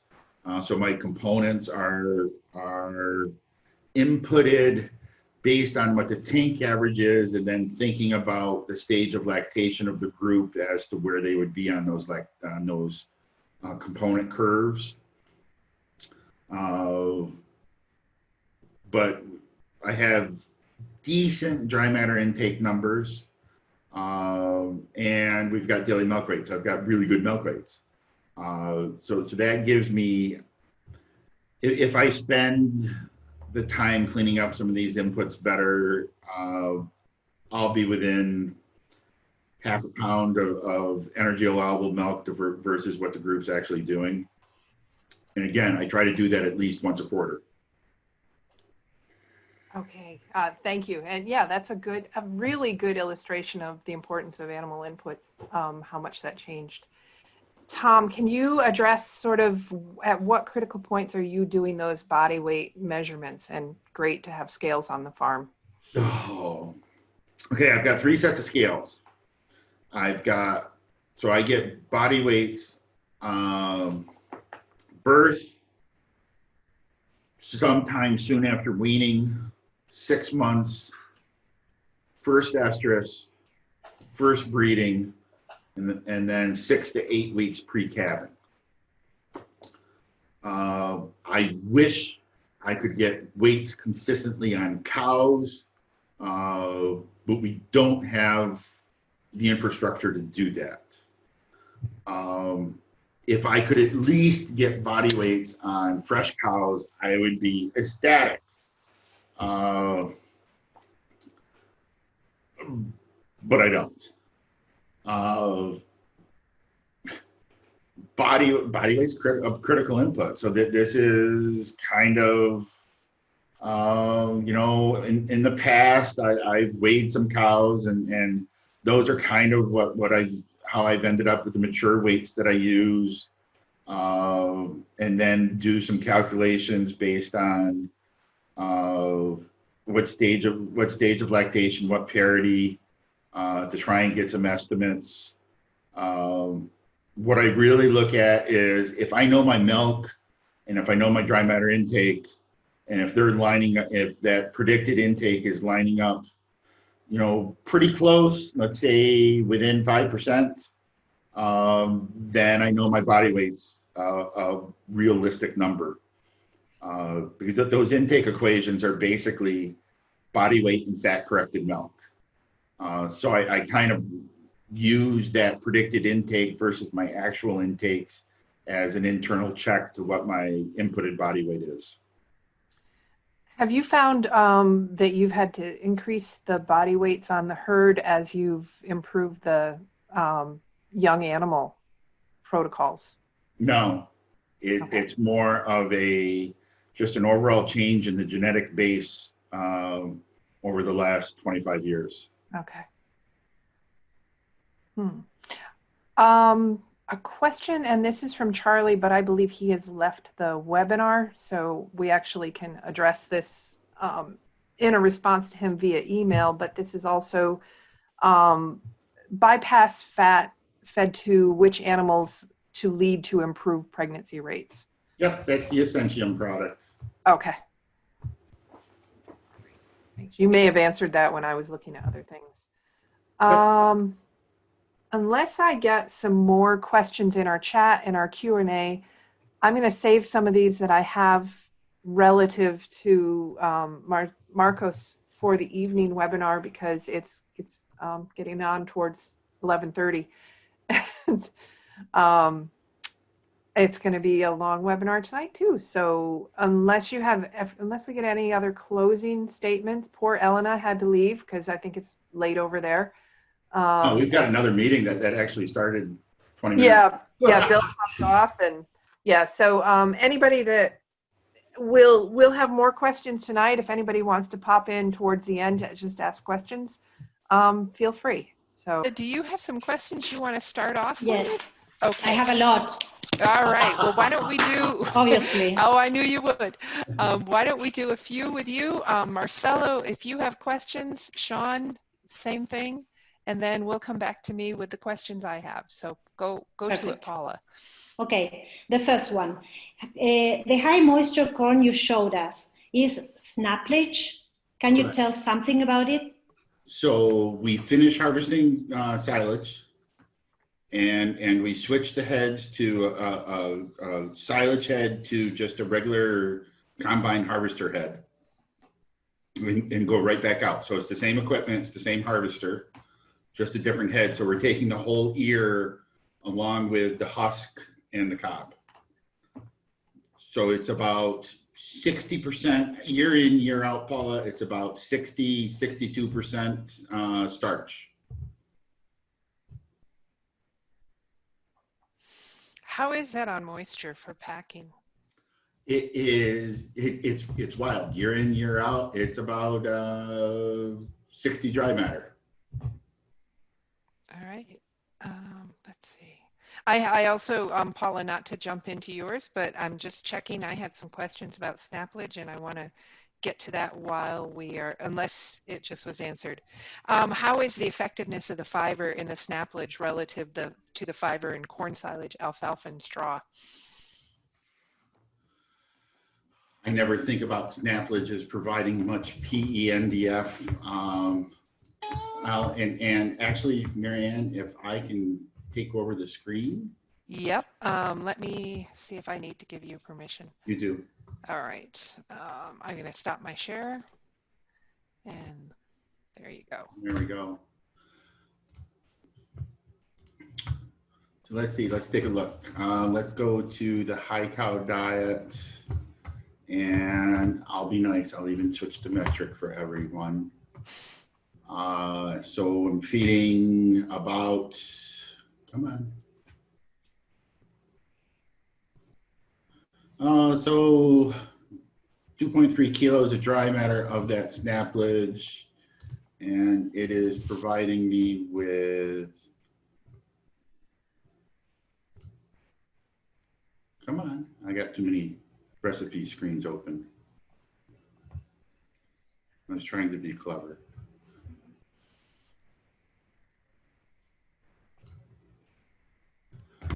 Oh, yeah, it's only supplying 4%, 4.8% of the total PENDF. It's given the particle size of the husk that's coming through. What it looks like, if you look at it up close, it looks like really high grain corn silage or really dirty high moisture corn, really trashy. That husk, there can be a fair amount of the husk there. And then the cob itself, and the beauty of especially the cob is it's very fermentable fiber. Doesn't supply a lot. I don't even think about it when I'm thinking about PEMDF. Okay, thank you. Paula, do you want to keep on questioning? Paula always doing Yes, yes, I'm here. Okay, good, good. Okay, so the second question is, to monitor heifer growth, what do you recommend in terms of weight measurements frequency? And do you sample some heifers? Do you take the mean? How much variation do you expect in the groups? Wow. I wish I had graphs of those. So we have 3 sets of scales for heifers. And if I had to request specific time points that I would want weights on, they would be birth, weaning, breeding, and 4 to 8 weeks pre-calving. That I can pretty well give an idea, have a good idea of the overall heifer program. We do every animal. I think it's a great tool because there's been some heifers that we've looked at that we've decided they're not going to stay based on their growth performance. Scales are relatively cheap, and every farm should have a couple sets. I am a huge believer in scales on farms.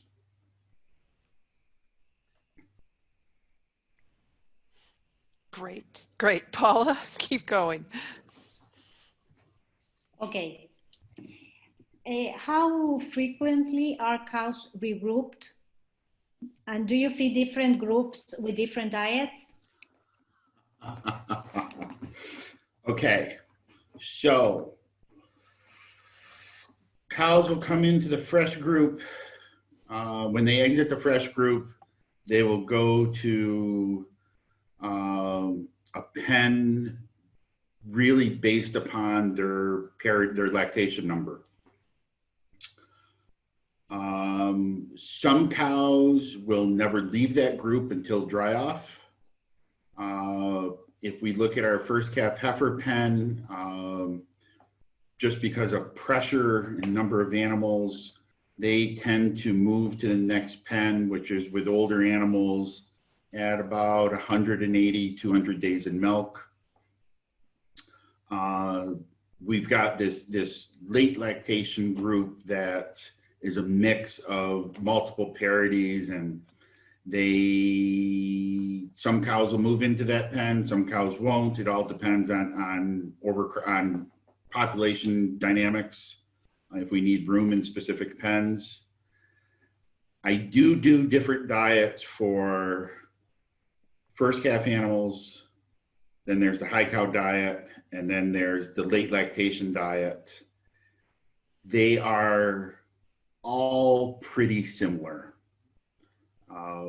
And we can get away with that because of how short our calving interval is. We're less than 13 months. We're like 12.5, 12.4 months calving intervals. So it's as long as the cows maintain the level of production they're at, over-conditioned cows are few and far between. Okay, thank you. Marcelo or Sean, I'm going to give you a chance to ask some questions while I work on some questions that I've got, and Paula. Yes, so Marcelo or Sean, Sean, you're unmuted. You go first. Okay. Hi, Tom. Sean? Yeah, that's a great webinar or video. Very nice. I'm working on the translation into Chinese. It takes me quite a while. Anyway, it's very good. Thank you. First, I have just a comment. It's about silage. I'm selling oxygen barrier film. I noticed, in the silage pile, you used the black white covered. The top Yeah. looks great. I think you guys already doing a great job. But we have been, doing this one for a few years, and we run many trials, and the ROI is very positive. Just guys give it a try. Cover maybe half a bunker and take a look next year, and you will be impressed. I so much want to try it. Every year that things look decent in the beginning of the year in milk price, and then it crashes. Yes, and also I noticed that the age, every time you open the bunker, now on the top you cut the plastic. It's okay to cut a little bit more. That's okay. But once you cut it, the edge of the plastic should be tightly sealed. Sometimes you open the bunker, it looks great. Then you start using that, but when you use more and more, then you realize every time you open the plastic, it looks worse. The reason is you open plastic, you don't cover that edge. People ignored about that. That will be a place where the air goes into the silage, and every time you open another 2 or 3 meter, you realize, you will see it's get worse and worse. It's not as good as that first time you open the bunker. Maybe you think, well, it's after a few months, but it's not about time. It's about covering. You always keep the edge sealed completely, and it will help too. Yeah. Yep. It's just a comment. I noticed you are using a protein blend. Yes. You blend that on farm, or you ask some feed mills to blend that? No, we buy that from a feed company. It's a blend that I put together, and we get it delivered once a week. Yeah, that's great. Sean, not to interrupt, but while we're looking at this diet, I did have a quick question. Does the soy in the recipe stand for soybean or soybean meal? So the soy? Yeah, that's listed in this recipe we're looking at. Soybean meal. Okay, thank you. Go ahead, Sean. Okay, let me last question. I believe my other question will be covered later. Maybe asked by other people. But there is one question about milk replacer. You said you formulated a milk replacer really different from most of commercial products, because you said it's very close to whole milk.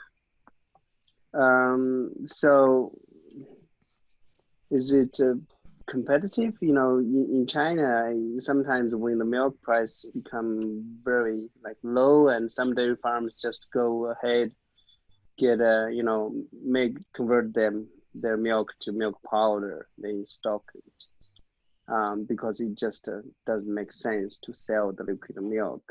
Price is sometimes very low. So in that case, you would then later on they use this milk powder and to feed calves. Okay, there's one thing with that, and that is how long does it sit in storage before they use it? Because the EU a couple of years ago went to when was it 2015, when milk price really collapsed?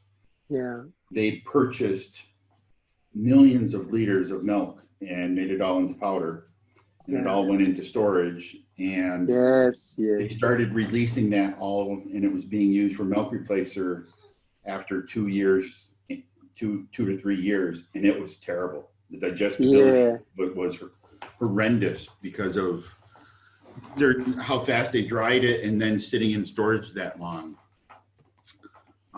We look at when the milk replacer that we have made,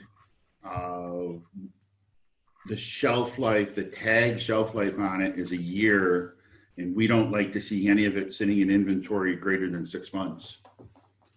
Yeah, that's a really good point. Actually, some farmers are complaining. They said they bought this milk powder, and then the calves performs badly and poorly. So maybe that's the reason. So with the protein and energy or fat very close to whole milk, then you also add those minerals and other things. Correct. Which should be higher than what's in whole milk powder. Yes. Yep. Okay. Yep.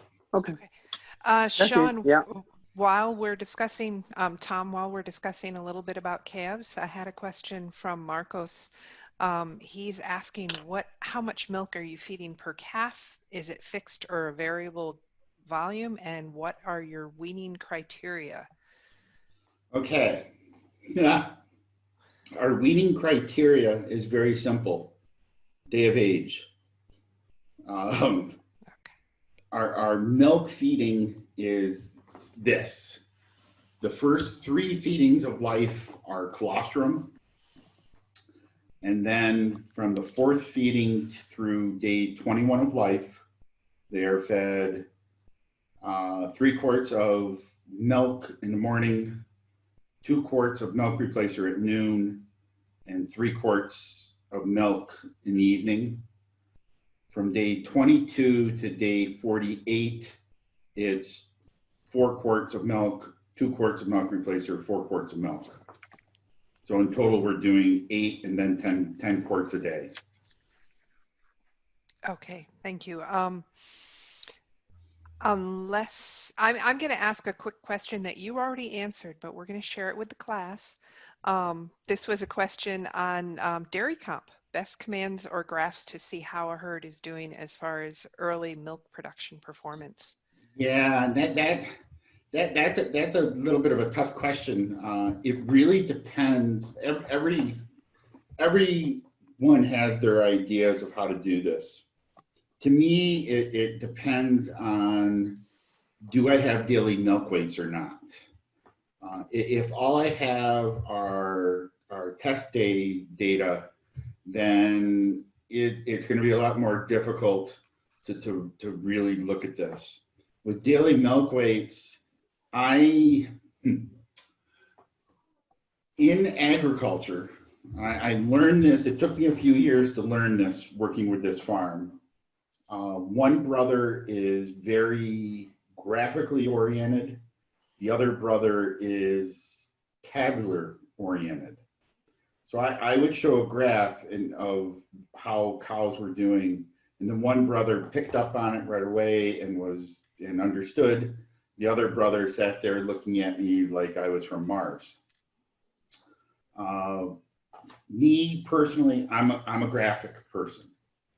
So I tend to generate those graphs. So it'll be like graph, well, for us with daily milk weights, it'll be graph MAV by days in milk for lact equals 1.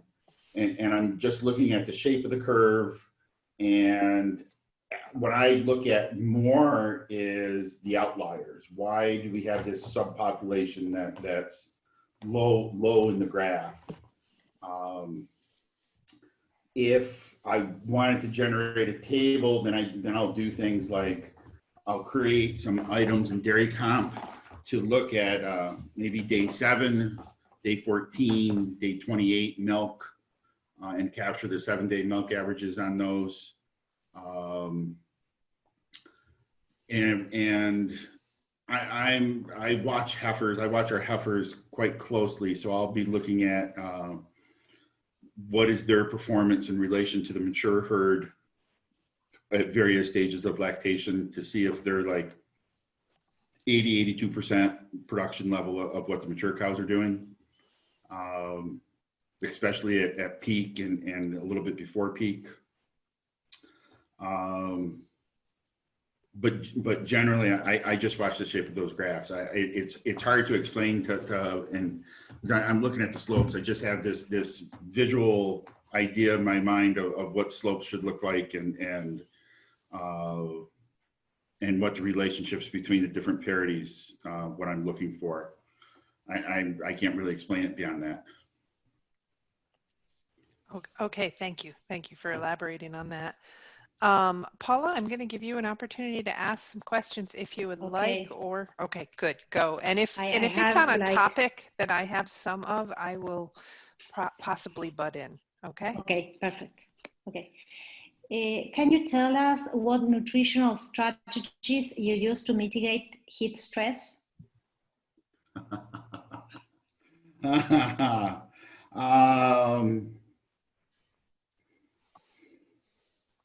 None really.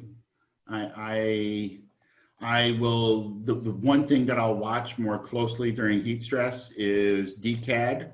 And if possible, I'll try and bring potassiums up higher. But beyond that, I don't change my diets. I used to, a long time ago, I used to make some adjustments, maybe decrease fiber a little bit, increase fat some.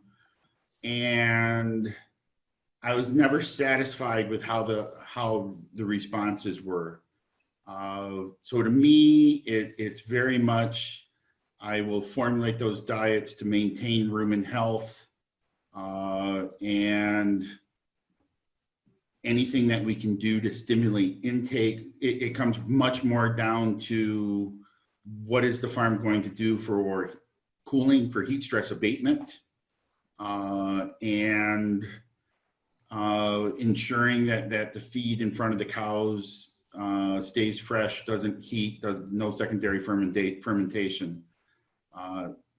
If we can control that, we can do and pick up 1 to 2 kilos of dry matter intake during heat stress. We're going to be way better off than manipulating the diet. Okay, great. Tom, what is your feed efficiency goal? Do you consider milk solids to do the calculations? Okay, well, there's 2 separate questions. One is, our goal is to always be over 6 pounds of solids per cow per day. So that would be, what, 2.8 kilos of solids per cow? Because that's how we're paid for milk. We are paid per kilo of fat, per kilo of protein, and actually extra water is a cost for us. In terms of feed efficiency, I never look at feed efficiency. I don't know of any farm in the world that can really tell me what real dry matter intake is. And then if you look at, there's so many things that impact that feed efficiency number. What's the average days of milk of the herd? What's the somatic cell? What's the days pregnant? Are we gaining or losing body condition score? What number do you want? I actually put together a whole spreadsheet to calculate feed efficiency, taking into account like 8 different variables to make an adjusted number. And sorry, I'm not a proponent of tracking feed efficiency on cows. If someone does, absolutely, you've got to do it on an energy corrected milk basis. Okay, perfect. I will go on with a fresh cow question. You told us they are 35 to 50 days in the fresh pen. No, that's a lie. That's the average. They tend to be in there longer. Which is the criteria to move the cows? Space. For them to stay there. Okay. Space.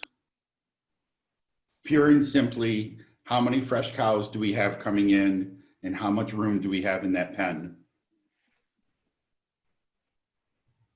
Okay, which is a, no, I'm looking at, I have many questions and I'm trying to ask you the same kind of questions. Okay, this is, which is the starch value you use in the fresh and high cow diets? Haha. My thinking on this has evolved over the last few years. I don't look at the total starch level that much anymore. I'm watching the fermentable starch much more closely. So as an example, on the fresh diet, I'm about 19.6% fermentable starch. And I'm only 26% starch because of all that fully fermented corn silage and the fermented snaplage. The high cow diet goes up to, I think, a little over 20% fermentable starch. From starch, yeah, 20.8, and it's 28% starch. So by watching that fermentable starch on the fresh and high cow diets, I'll be 19.5 to 21% fermentable starch. Late lactation, I'll drop that number to 19.5. And then on the close-up diet, this is a big one. I really watch the fermentable starch on the close-up diet and try to keep it no more than 4 or 5 points lower than the fresh diet. So in this case, if I go back to the fresh, I'm 19.6 fermentable starch. And on my close-up diet, I'm actually 17.6. And yet it's still a relatively high fill controlled energy diet. Perfect. Okay. Paula? Yes. I have a few questions on particle sizes that I want to lump together. Shall I ask those and then give you another go? All right. Okay, yes. Perfect. All right. So the first one is, what is the optimal particle size for ground corn in terms of microns? And what is a respective sieve opening diameter on a hammer mill? Ooh. Screen sizes on the hammer mill, I don't know. All of the data, and this would be data out of Wisconsin, from Randy Shaver, that with dry corn, as long as we're below a mean particle size of 1,200 microns, there's really little difference in starch digestibility in cows. If we grind it finer, let's say like 800 microns, all the work shows that we really don't get a milk response. The only thing that we see is we go from being able to see corn particles in the manure to not being able to visibly see the corn particles in the manure. The starch is still there. Okay. Staying with particle size, but sort of switching feed ingredients. What are your goals on corn silage processing, particle size of fiber, and starch damaging, and how is it monitored on the farm? How does that affect the corn silage feed values for diet formulation? These are from Marcos. Okay. So our corn silage particle size our theoretical length of cut is 19 millimeter. And the kernel processing, the person operating the harvester, who's one of the junior partners, is supposed to stop and evaluate that when they start new fields. And we're using the pioneer recommendations, basically, of taking a liter cup of corn silage, and we should see no more than one whole kernel in that, and like 1 or 2 halves. And we adjust that processor. That processor is getting adjusted multiple times a day as they go across fields. Okay. Now, do you, I think you said no, but do you use an inoculant on corn silage? On the corn silage, we do not. Okay. On the snaplage, we do. And on the alfalfa silage, we do. Okay. What are your particular particle size goals for the straw that you're using in the farm? And can it be regulated in the equipment for chopping? So the chopper that we use for the straw is actually, I said in the video I was going to say what it was, and then I never showed it. Right. John noticed. I forgot. Yeah. It is actually, just hold on a second here, and I will.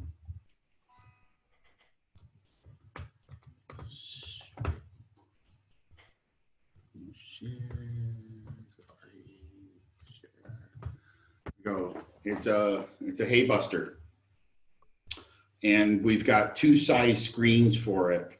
One is a large screen that we use for bedding, and it chops hay to a really nice a small particle size.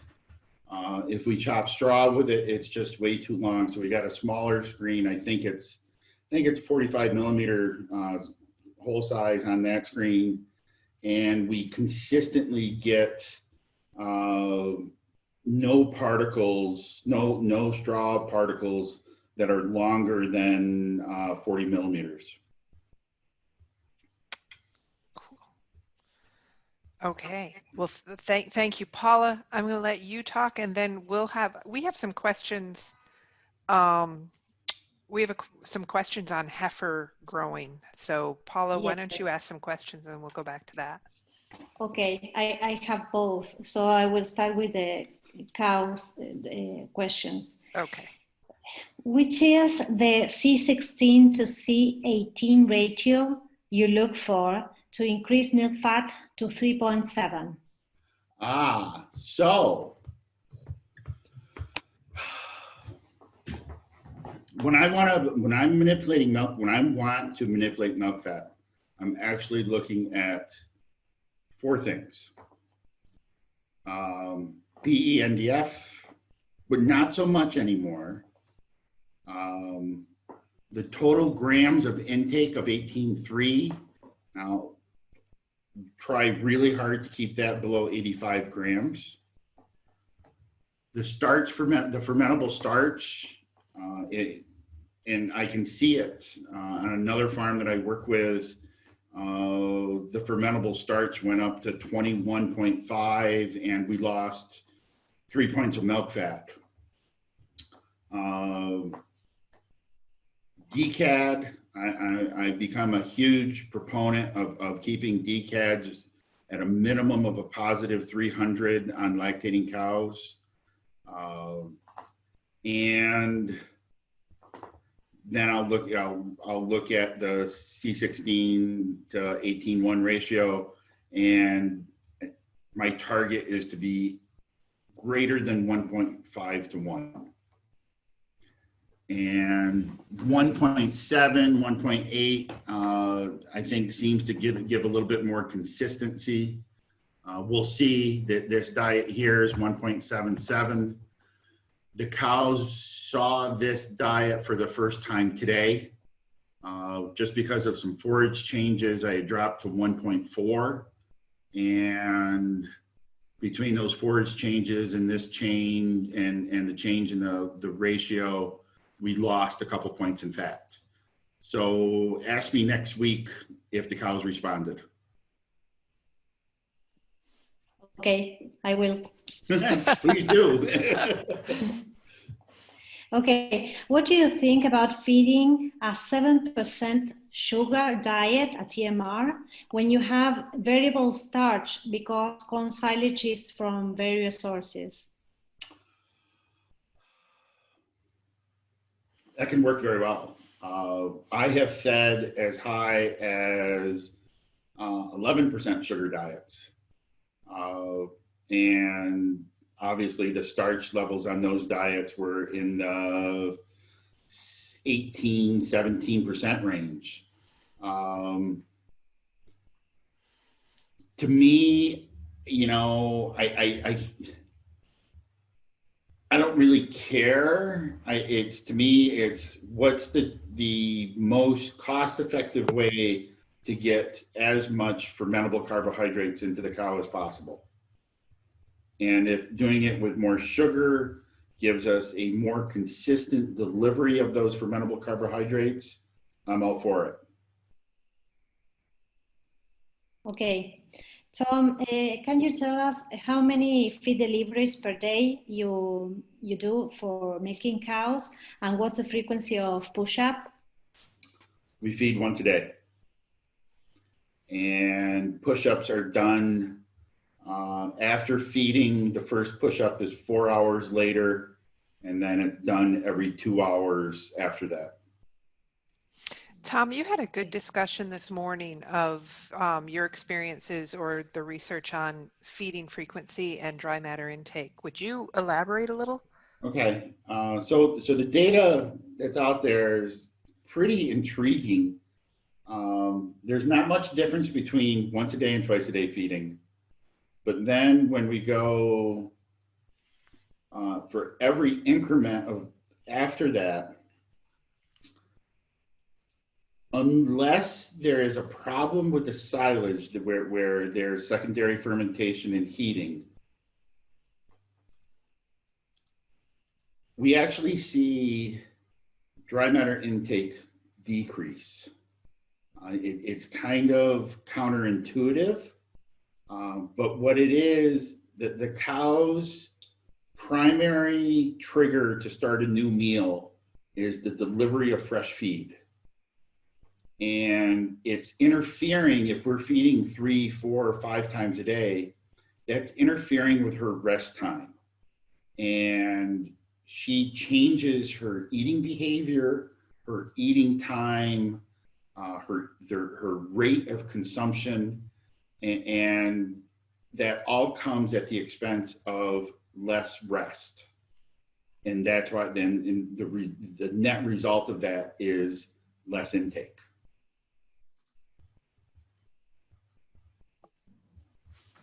Very good. Thanks, Tom. Paula, do you want to keep going, or shall I do my? Yes, I have 2 or 3 more about cow diets, and then we can go on to Heifers. Heifers. All right, excellent. Okay. Go. Okay. So, which is the adjusted major weight of the herd? What am I using? 750 kilos. Okay. And I should probably increase that. I should probably increase that to 775, just because the cows are continuing to get bigger. Okay, great. Which is the difference in NDF between fresh and high diets? And can you tell us the DCAT for fresh cows? Okay, so first of all, I never look at NDF. So let's look at it. So here's the high diet, and the NDF is 30. Surprising. And the fresh diet NDF is 31. DCAD on the fresh diet is 323. And on the high diet, it is 311.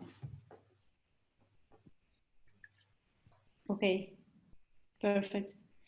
And I have the last one, which is the association between sugar content and fat milk, milk fat. The data that I'm aware of, and this would have been from Glenn Broderick in late 90s, I think, or early 2000s, that he did that trial where he titrated different levels of sugar into a diet, and the maximum response was around 6% sugar, and that gave the highest milk and milk fat.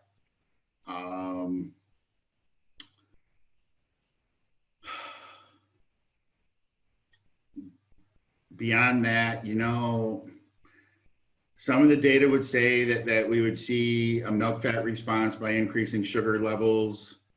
Some of the data does not. You know, I can easily say that up until we got into heat this year, with running with diets like this in the 4 to 5% sugar levels, we were running milk fats around 4%. For well over 8 months. So I don't know. Great, thank you. All right. Marian, do you want to start with the Yeah, questions? I'll ask a few questions. We're gonna handle this one. Dr. Tom, this is from Daniel Scawthorne. Yeah, I see it. He's great. Supposing there was a lack of forage related to drought on this farm, what would you replace the forage with? Would you use a byproduct or straw? What nutrients would you be paying attention to avoid milk fat depression? Well, I can say, Daniel, that we did have a drought this year. Our second cut alfalfa was about 30% of normal. Third cut was about 60% of normal. It's fortunately we have a lot of corn ground, so we'll just have less snaplage this year, and I'll be feeding more corn silage throughout the year. And Tom, was straw in lesser supply for you as well? No, not for us, because we worked with a neighboring crop farmer that we buy we harvest their alfalfa and buy the corn from them from snaplage. So we made a deal with them that they grew wheat on some of their land on our land, and we got the wheat straw and they got the wheat. Okay, because I think over by us, we were a little short on straw. Oh yeah, I know you are. Yeah. So what I've had to do in cases like that is, my God, I'll feed anything and everything I can find, be it citrus pulp. We brought in cottonseed hulls, wheat straw, grass hay, brewer's grains, anything I can get my hands on. The biggest problem when we get into some of these byproducts, especially heavy byproduct diets that are like brewer's grains.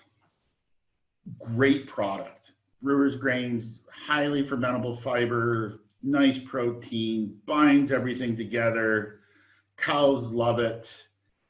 Except the particle size on all that fiber is really, really short. And if you go too high, you'd lose milk fat really quick.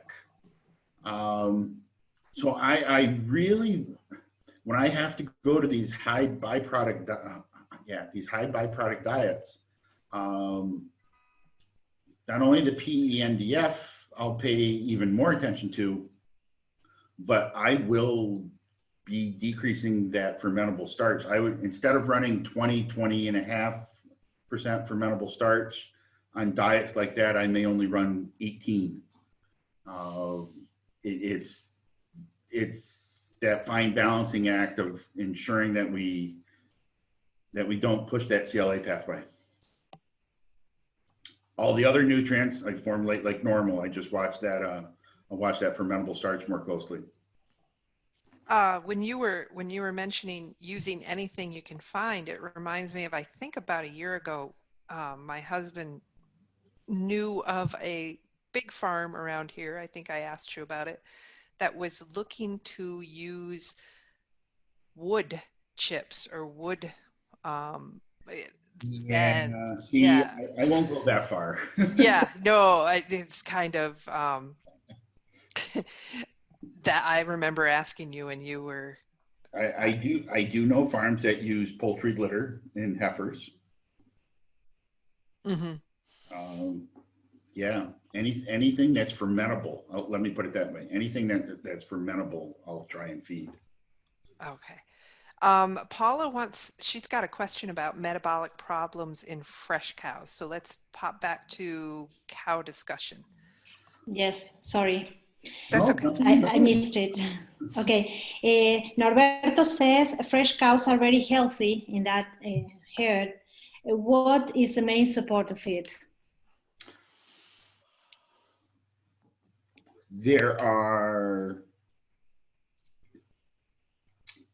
There's two things. One is I can tell you when we will have an increase in retains and metritis by looking at the population density in the close-up period. If we're overcrowded there, we definitely see an increase in retains and metritis.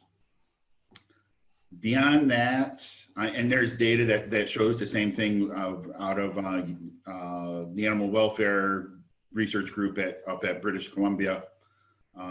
They could predict metritis and ketosis in these cows 2 weeks before calving based on their eating behavior and social status within the group, and definitely overcrowding made those situations worse.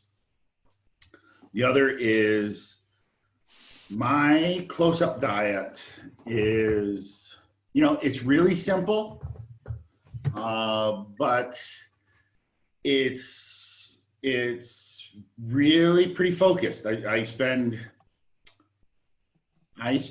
most of my time actually looking at this diet and the high cow diet. That serves as my base for a lot of things. And as well as body condition score. If I've got to deal with a group of fat, dry cows, there's a couple things I'll do from a nutritional intervention until we can work through and not have fat, dry cows anymore.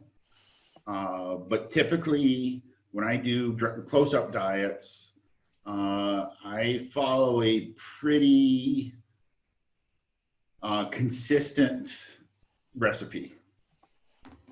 And this is, I see this all over the world, especially in areas where corn silage is the predominant forage and there's not a lot of straw available or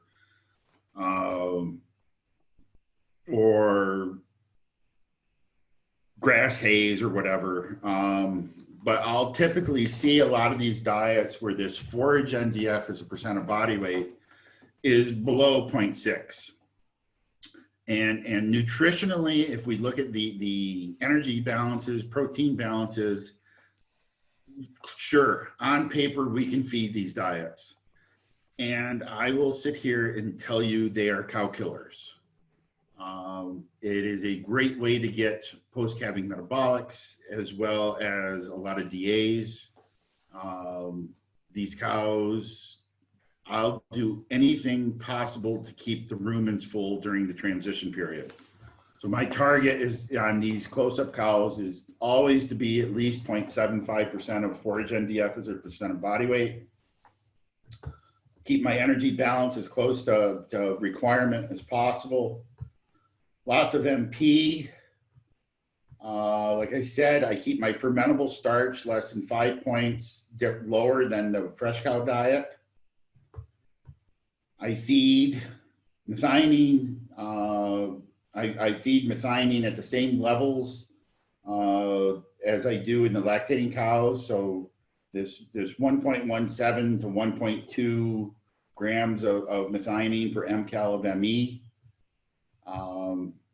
And I'll play around with the DCAD level based on where this milk fever risk is. As long as that's less than 1%, I'm pretty happy.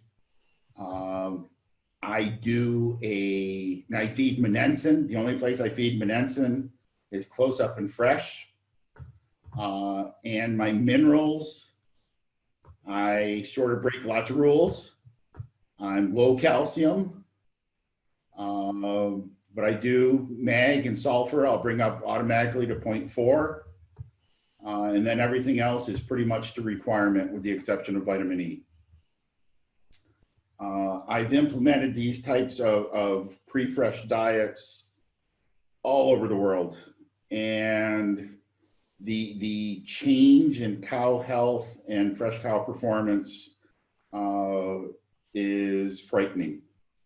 They just come through these periods and come in, start eating and start milking, and it doesn't matter. I same type of strategy for Jerseys. I was working with a 4,000 cow Jersey herd that we implemented a diet like this, and he went through over 800 calvings in 6 months and had 2 cows he treated for clinical milk fever, and I think 5 cows die. These diets are really, it took me years to dial in these diets. And once you have them dialed in like this with the forage levels, the MP levels, the amino acids, DCAD, they are really simple to maintain. Tom, 0.4% calcium in the pre-fresh diet. Yeah. Yeah, just that's working for you. Oh yeah. Okay. That's actually higher than I normally would be too. Paula was curious. Let's see, while we're on diets, Paula, then I'll give it back to you. Feed additives that you're using on the farm. What are you able to share? Oh yeah, no, I'll share everything. Okay, good. Okay. So in this protein mineral mix for the close-up cows, okay, you'll see some smartamine, some monensin, some this bypass fat for repro. That's this. This is a DCAD product. It's bypass canola and ammonium chloride. That's it. If we look at my high cow diet, so bicarb, I use a fair amount of bicarb. That's what I'm using to manipulate DCAD.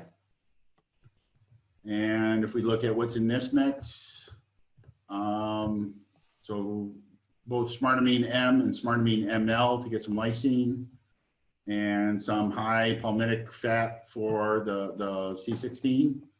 That's it. There's no additives.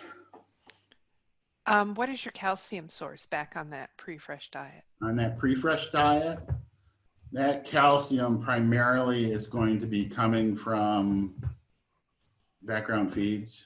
Yeah. Okay. 26% of it from the grass silage, 12% from the corn silage. Let's see, 42% in there.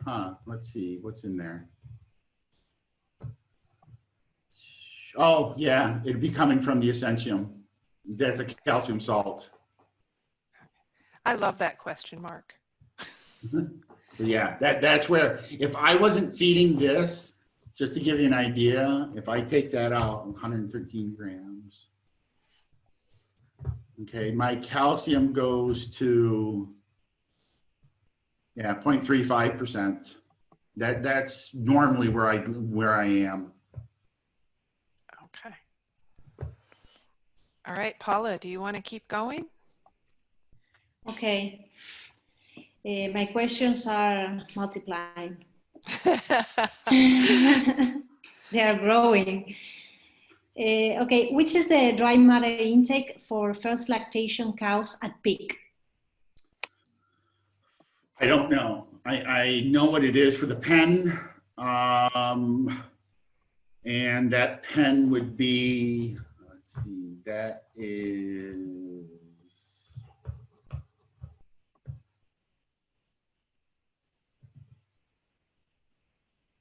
because when I formulate these diets, I look at what the intakes are per group over a week. So come on. Pen 3 is averaging.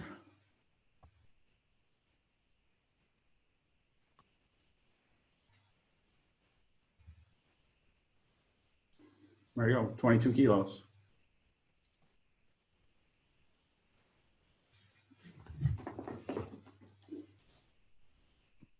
Oh, okay. And now, can you tell us average lactation, repro, culling, and replacement percentage?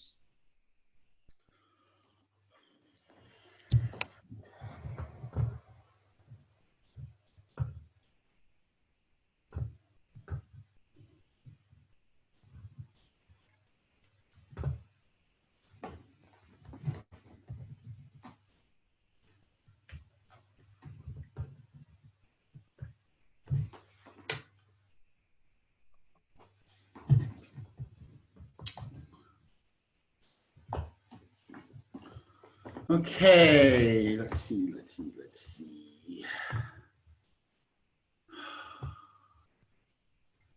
is always kind of difficult to do.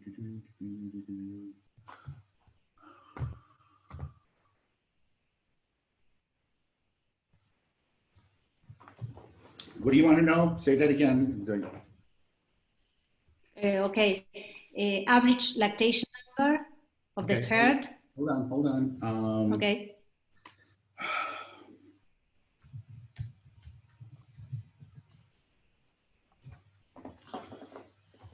Right now, of the mature herd, the average is 2.21.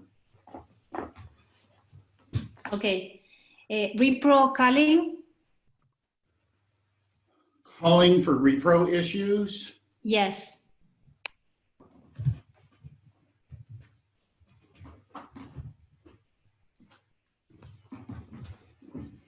Oh, econ won't work. How long are you gonna be there?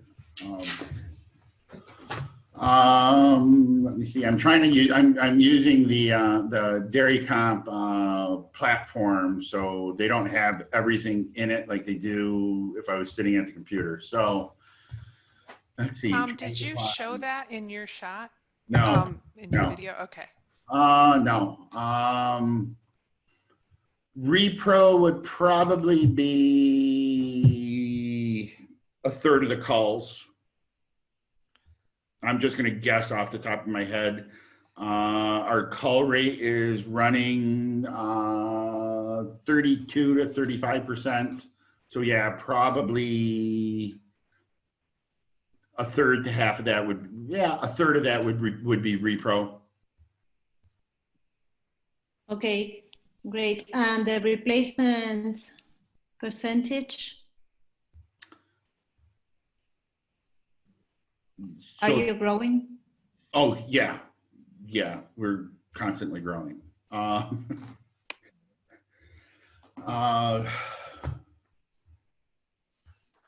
So let's see. Since we have 21 month age of first calving, our heifer numbers might sound a little low because it's actually less than the number of mature cows.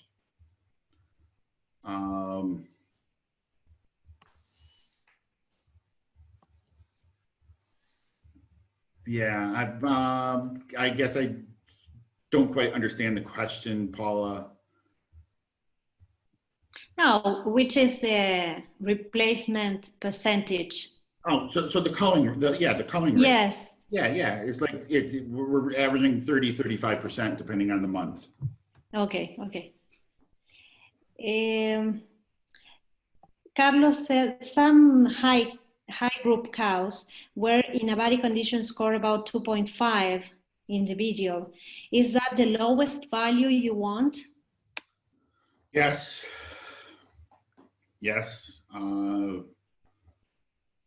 I don't like to see cows much over 3.2. Okay, and the lowest value is around 2.5? Yes. Okay. And the last one for cows, pre-fresh decad? Yes. Is right now I'm negative 116. Okay. No, we don't do urine pHs. No, we don't do blood calciums. I just watch the cows. Okay, thanks. And don't you love when you have a son who brings you hard seltzer during the webinar? Oh. I'm very happy now. All night now. Yeah, did he know I was in here? No, I don't think he did. Let's see, I'm going to butt in with a question from Sean. Since mastitis is the biggest concern and you don't like the conductivity test, is there a better way?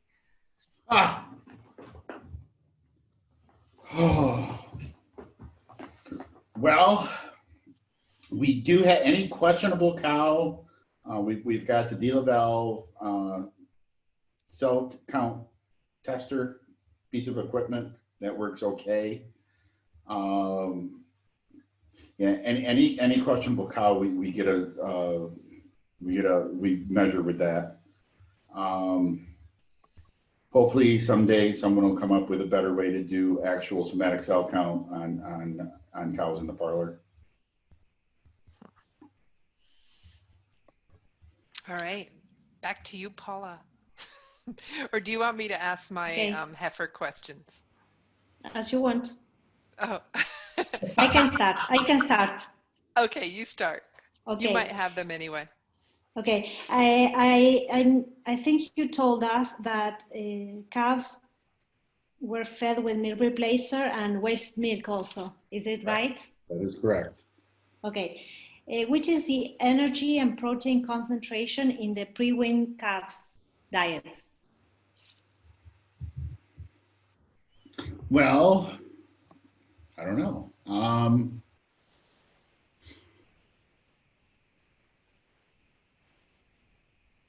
The milk, okay, so let me say this. The milk replacer is at 30-32. So you might as well say that we're feeding between whole milk and that milk replacer. That's going to be pretty high energy, pretty high protein. The calf starter that they're fed is 22% protein and a lot of fermentable fiber in it and a lot of sugar in it. An energy value on it, I have no idea. I just look at those numbers through the model. Okay, great. And the same question for growing heifers diets from 2 to 6 months and from 6 to 12 months. All right, so from 2 to 6 months. So here's my high cow diet. And here is those calves from 2 to 6 months. Like I said, I feed them the high cow diet. So they are consuming, on average, that barn will be consuming just about 5 kilos of dry matter. And you can see, oh man, it's all messed up.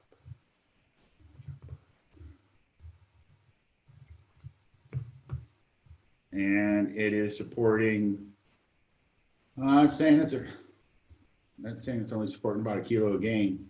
And I know that they're growing more than that.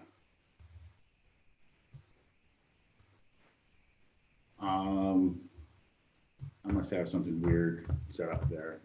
This is what happens when you use your primary program to do trainings, is sometimes your data gets all messed up.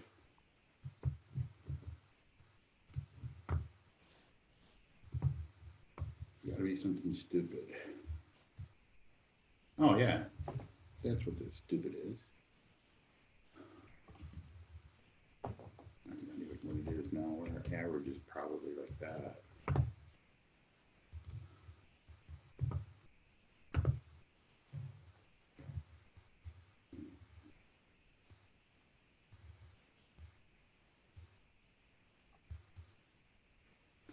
Didn't really change. What? I live in hell.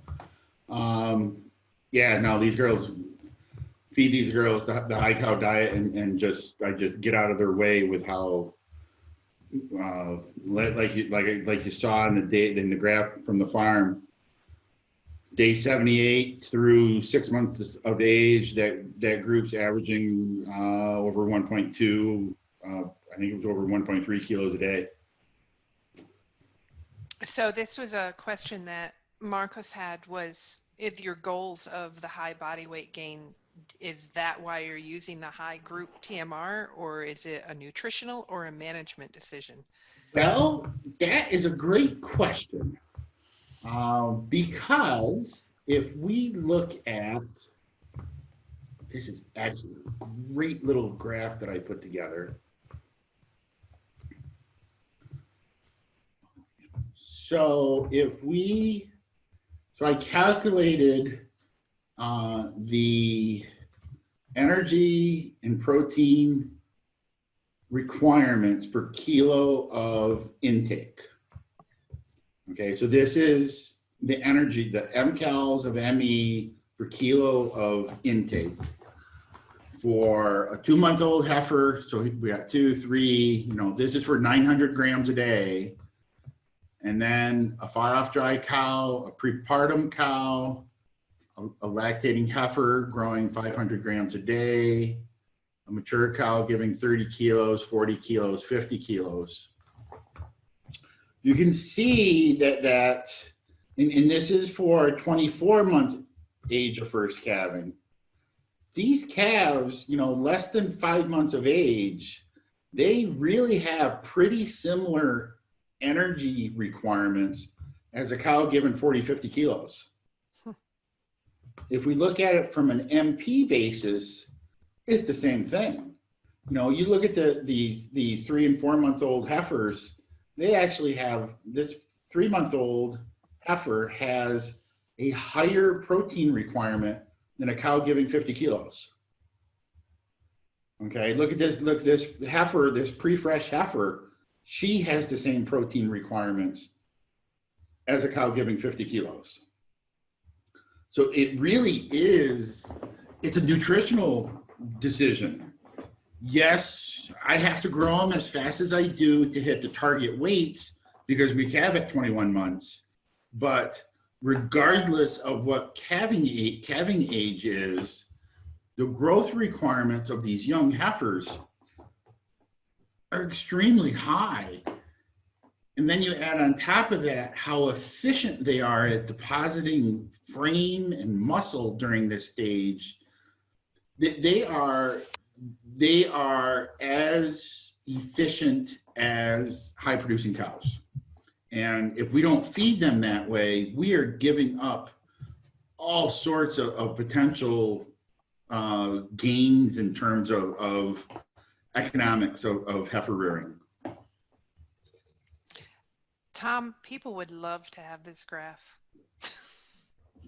They can generate it from the program because the ME and MP per kilo of body weight are recipe outputs. Yep.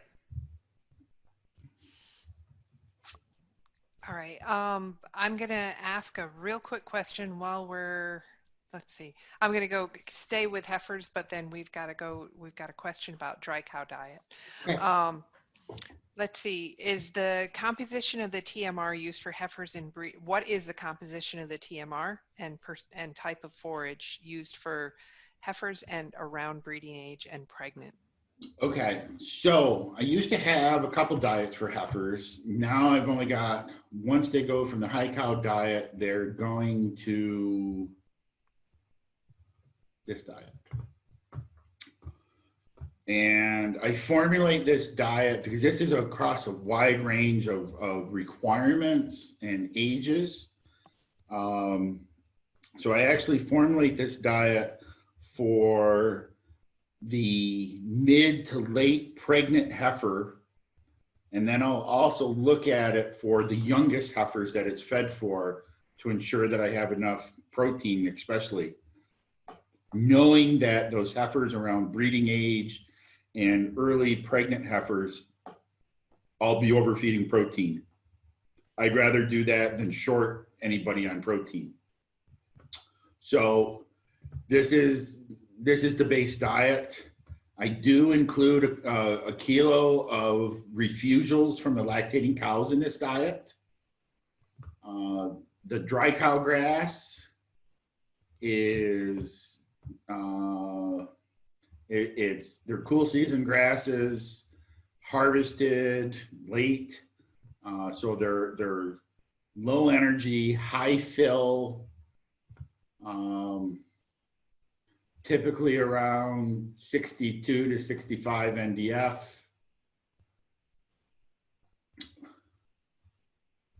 There we go. 9% protein, 10% protein. Yeah, in this case, 70% NDF. And I just let them eat as much of this diet as they want, and then supply adequate MPs to make sure that I've got the gains where I want them.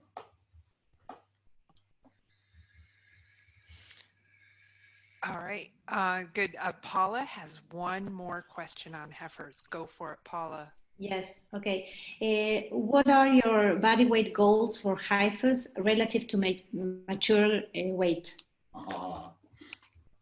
Okay, so the easiest way to show that is right here. So with a mature weight of 700 and let's take that up to round up, 750 kilos. Our target breeding weight is around 400 kilos, 410 kilos. And that's real, that's really what we do target. First calving, I want them to be as close to 80, 82% of mature weight as possible. We're getting close. That's a pretty hard number to achieve, actually. And then beyond that, they're just going to grow to meet these next range of targets. My minimum on any farm is to double birth weight by 50, 55 days of age. There's no reason why we can't be 2.2 to 2.5 as a minimum target for birth to weaning.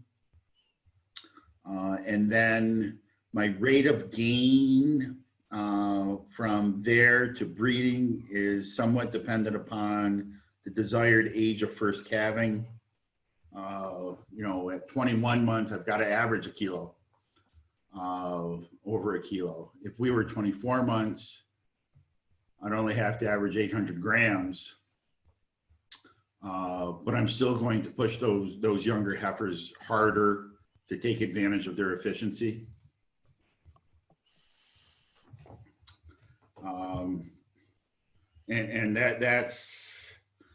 These are very achievable rates of gain to do.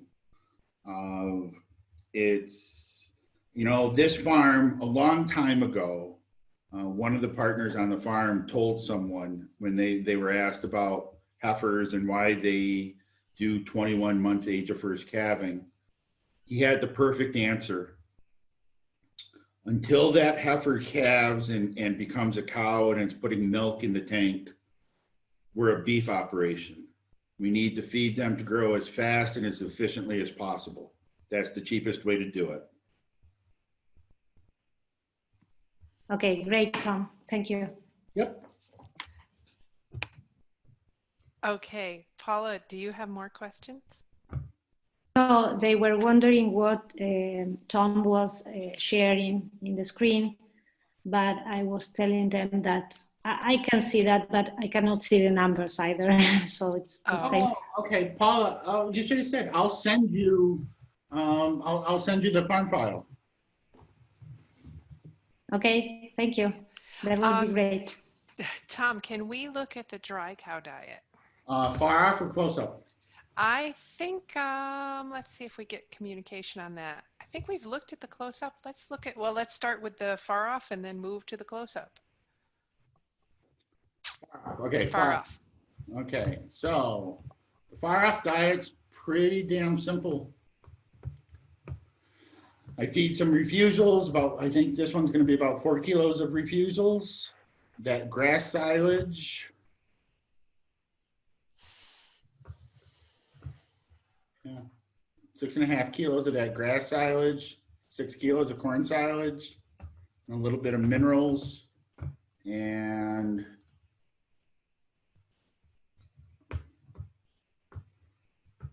so it's high fill, 1% forage NDF as a percent of body weight.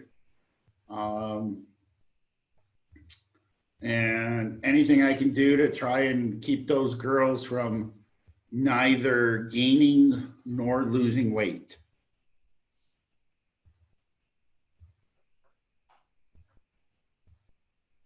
I think some of these numbers look really funky. Yeah. But again, remember, these cows are only on this diet for 3 to 4 weeks.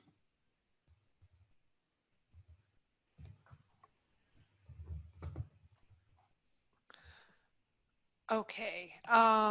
Thank you, Tom. You're welcome. Paula, questions? Yes, I'm here. No. You're out? Yes, finally. Yeah. I knew it was going to be like this. Oh, I did too. But we were very excited to do this. I am thinking we're out of questions here. Yeah, I'm not getting any. So this seems good. Sean, are you good with any questions? He has I'm hung in good. there. I'm good. Hey, I'm here. All I'm right. good. Thank you.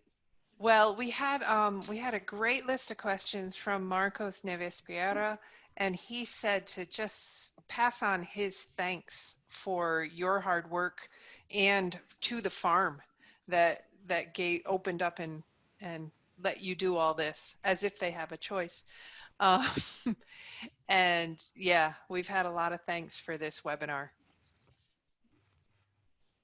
And like Marianne said, we're going to use this webinar as a jumping off point. One of the comments we got this morning was we only really did the tour side and not the Tom walking through a herd doing an evaluation. And it was just too much. It was too much to try and do those two things in one webinar. So we'll do several follow-ups using this farm actually as a base to do these, what do I do when I walk on a farm? We'll dig into some specific areas on the farm and like that. If you want to get into some things with forages or environmental issues or anything like that, we can easily do those with all of this as well. We have so many ideas, and I encourage anybody that wants to suggest anything, please send me an email. Paula has another question. Yes. It's right. Okay, Tom, the last one, I promised you. What do you think about all that information about the need of calcium and immunity in close-up cows?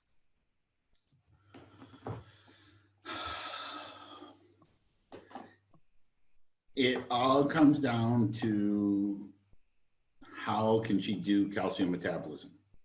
So we either feed them these low calcium diets with negative DCAD to get her to begin mobilizing calcium as she normally would, or we get into using those boluses to try and cover it up. I don't like giving cows boluses. I don't like giving cows any treatment. So I'll try and do anything I can to get the benefits without having to actually touch the cow. Okay, great. Thank you very much. All right. Unless Paula gets. They are saying, sorry. They are saying, asking me to plan a visit to New York. I mean, to the farm, everywhere, and we can go and visit you, Tom. Both Absolutely. of you. Absolutely. Okay. Yeah, and if we can't fly places, we're gonna try to do some tours in other farms in other countries. So we'll figure out what we can do. Thank you, everybody. Tom, thank you. This was fun. This is always so fun. Thank you, everyone.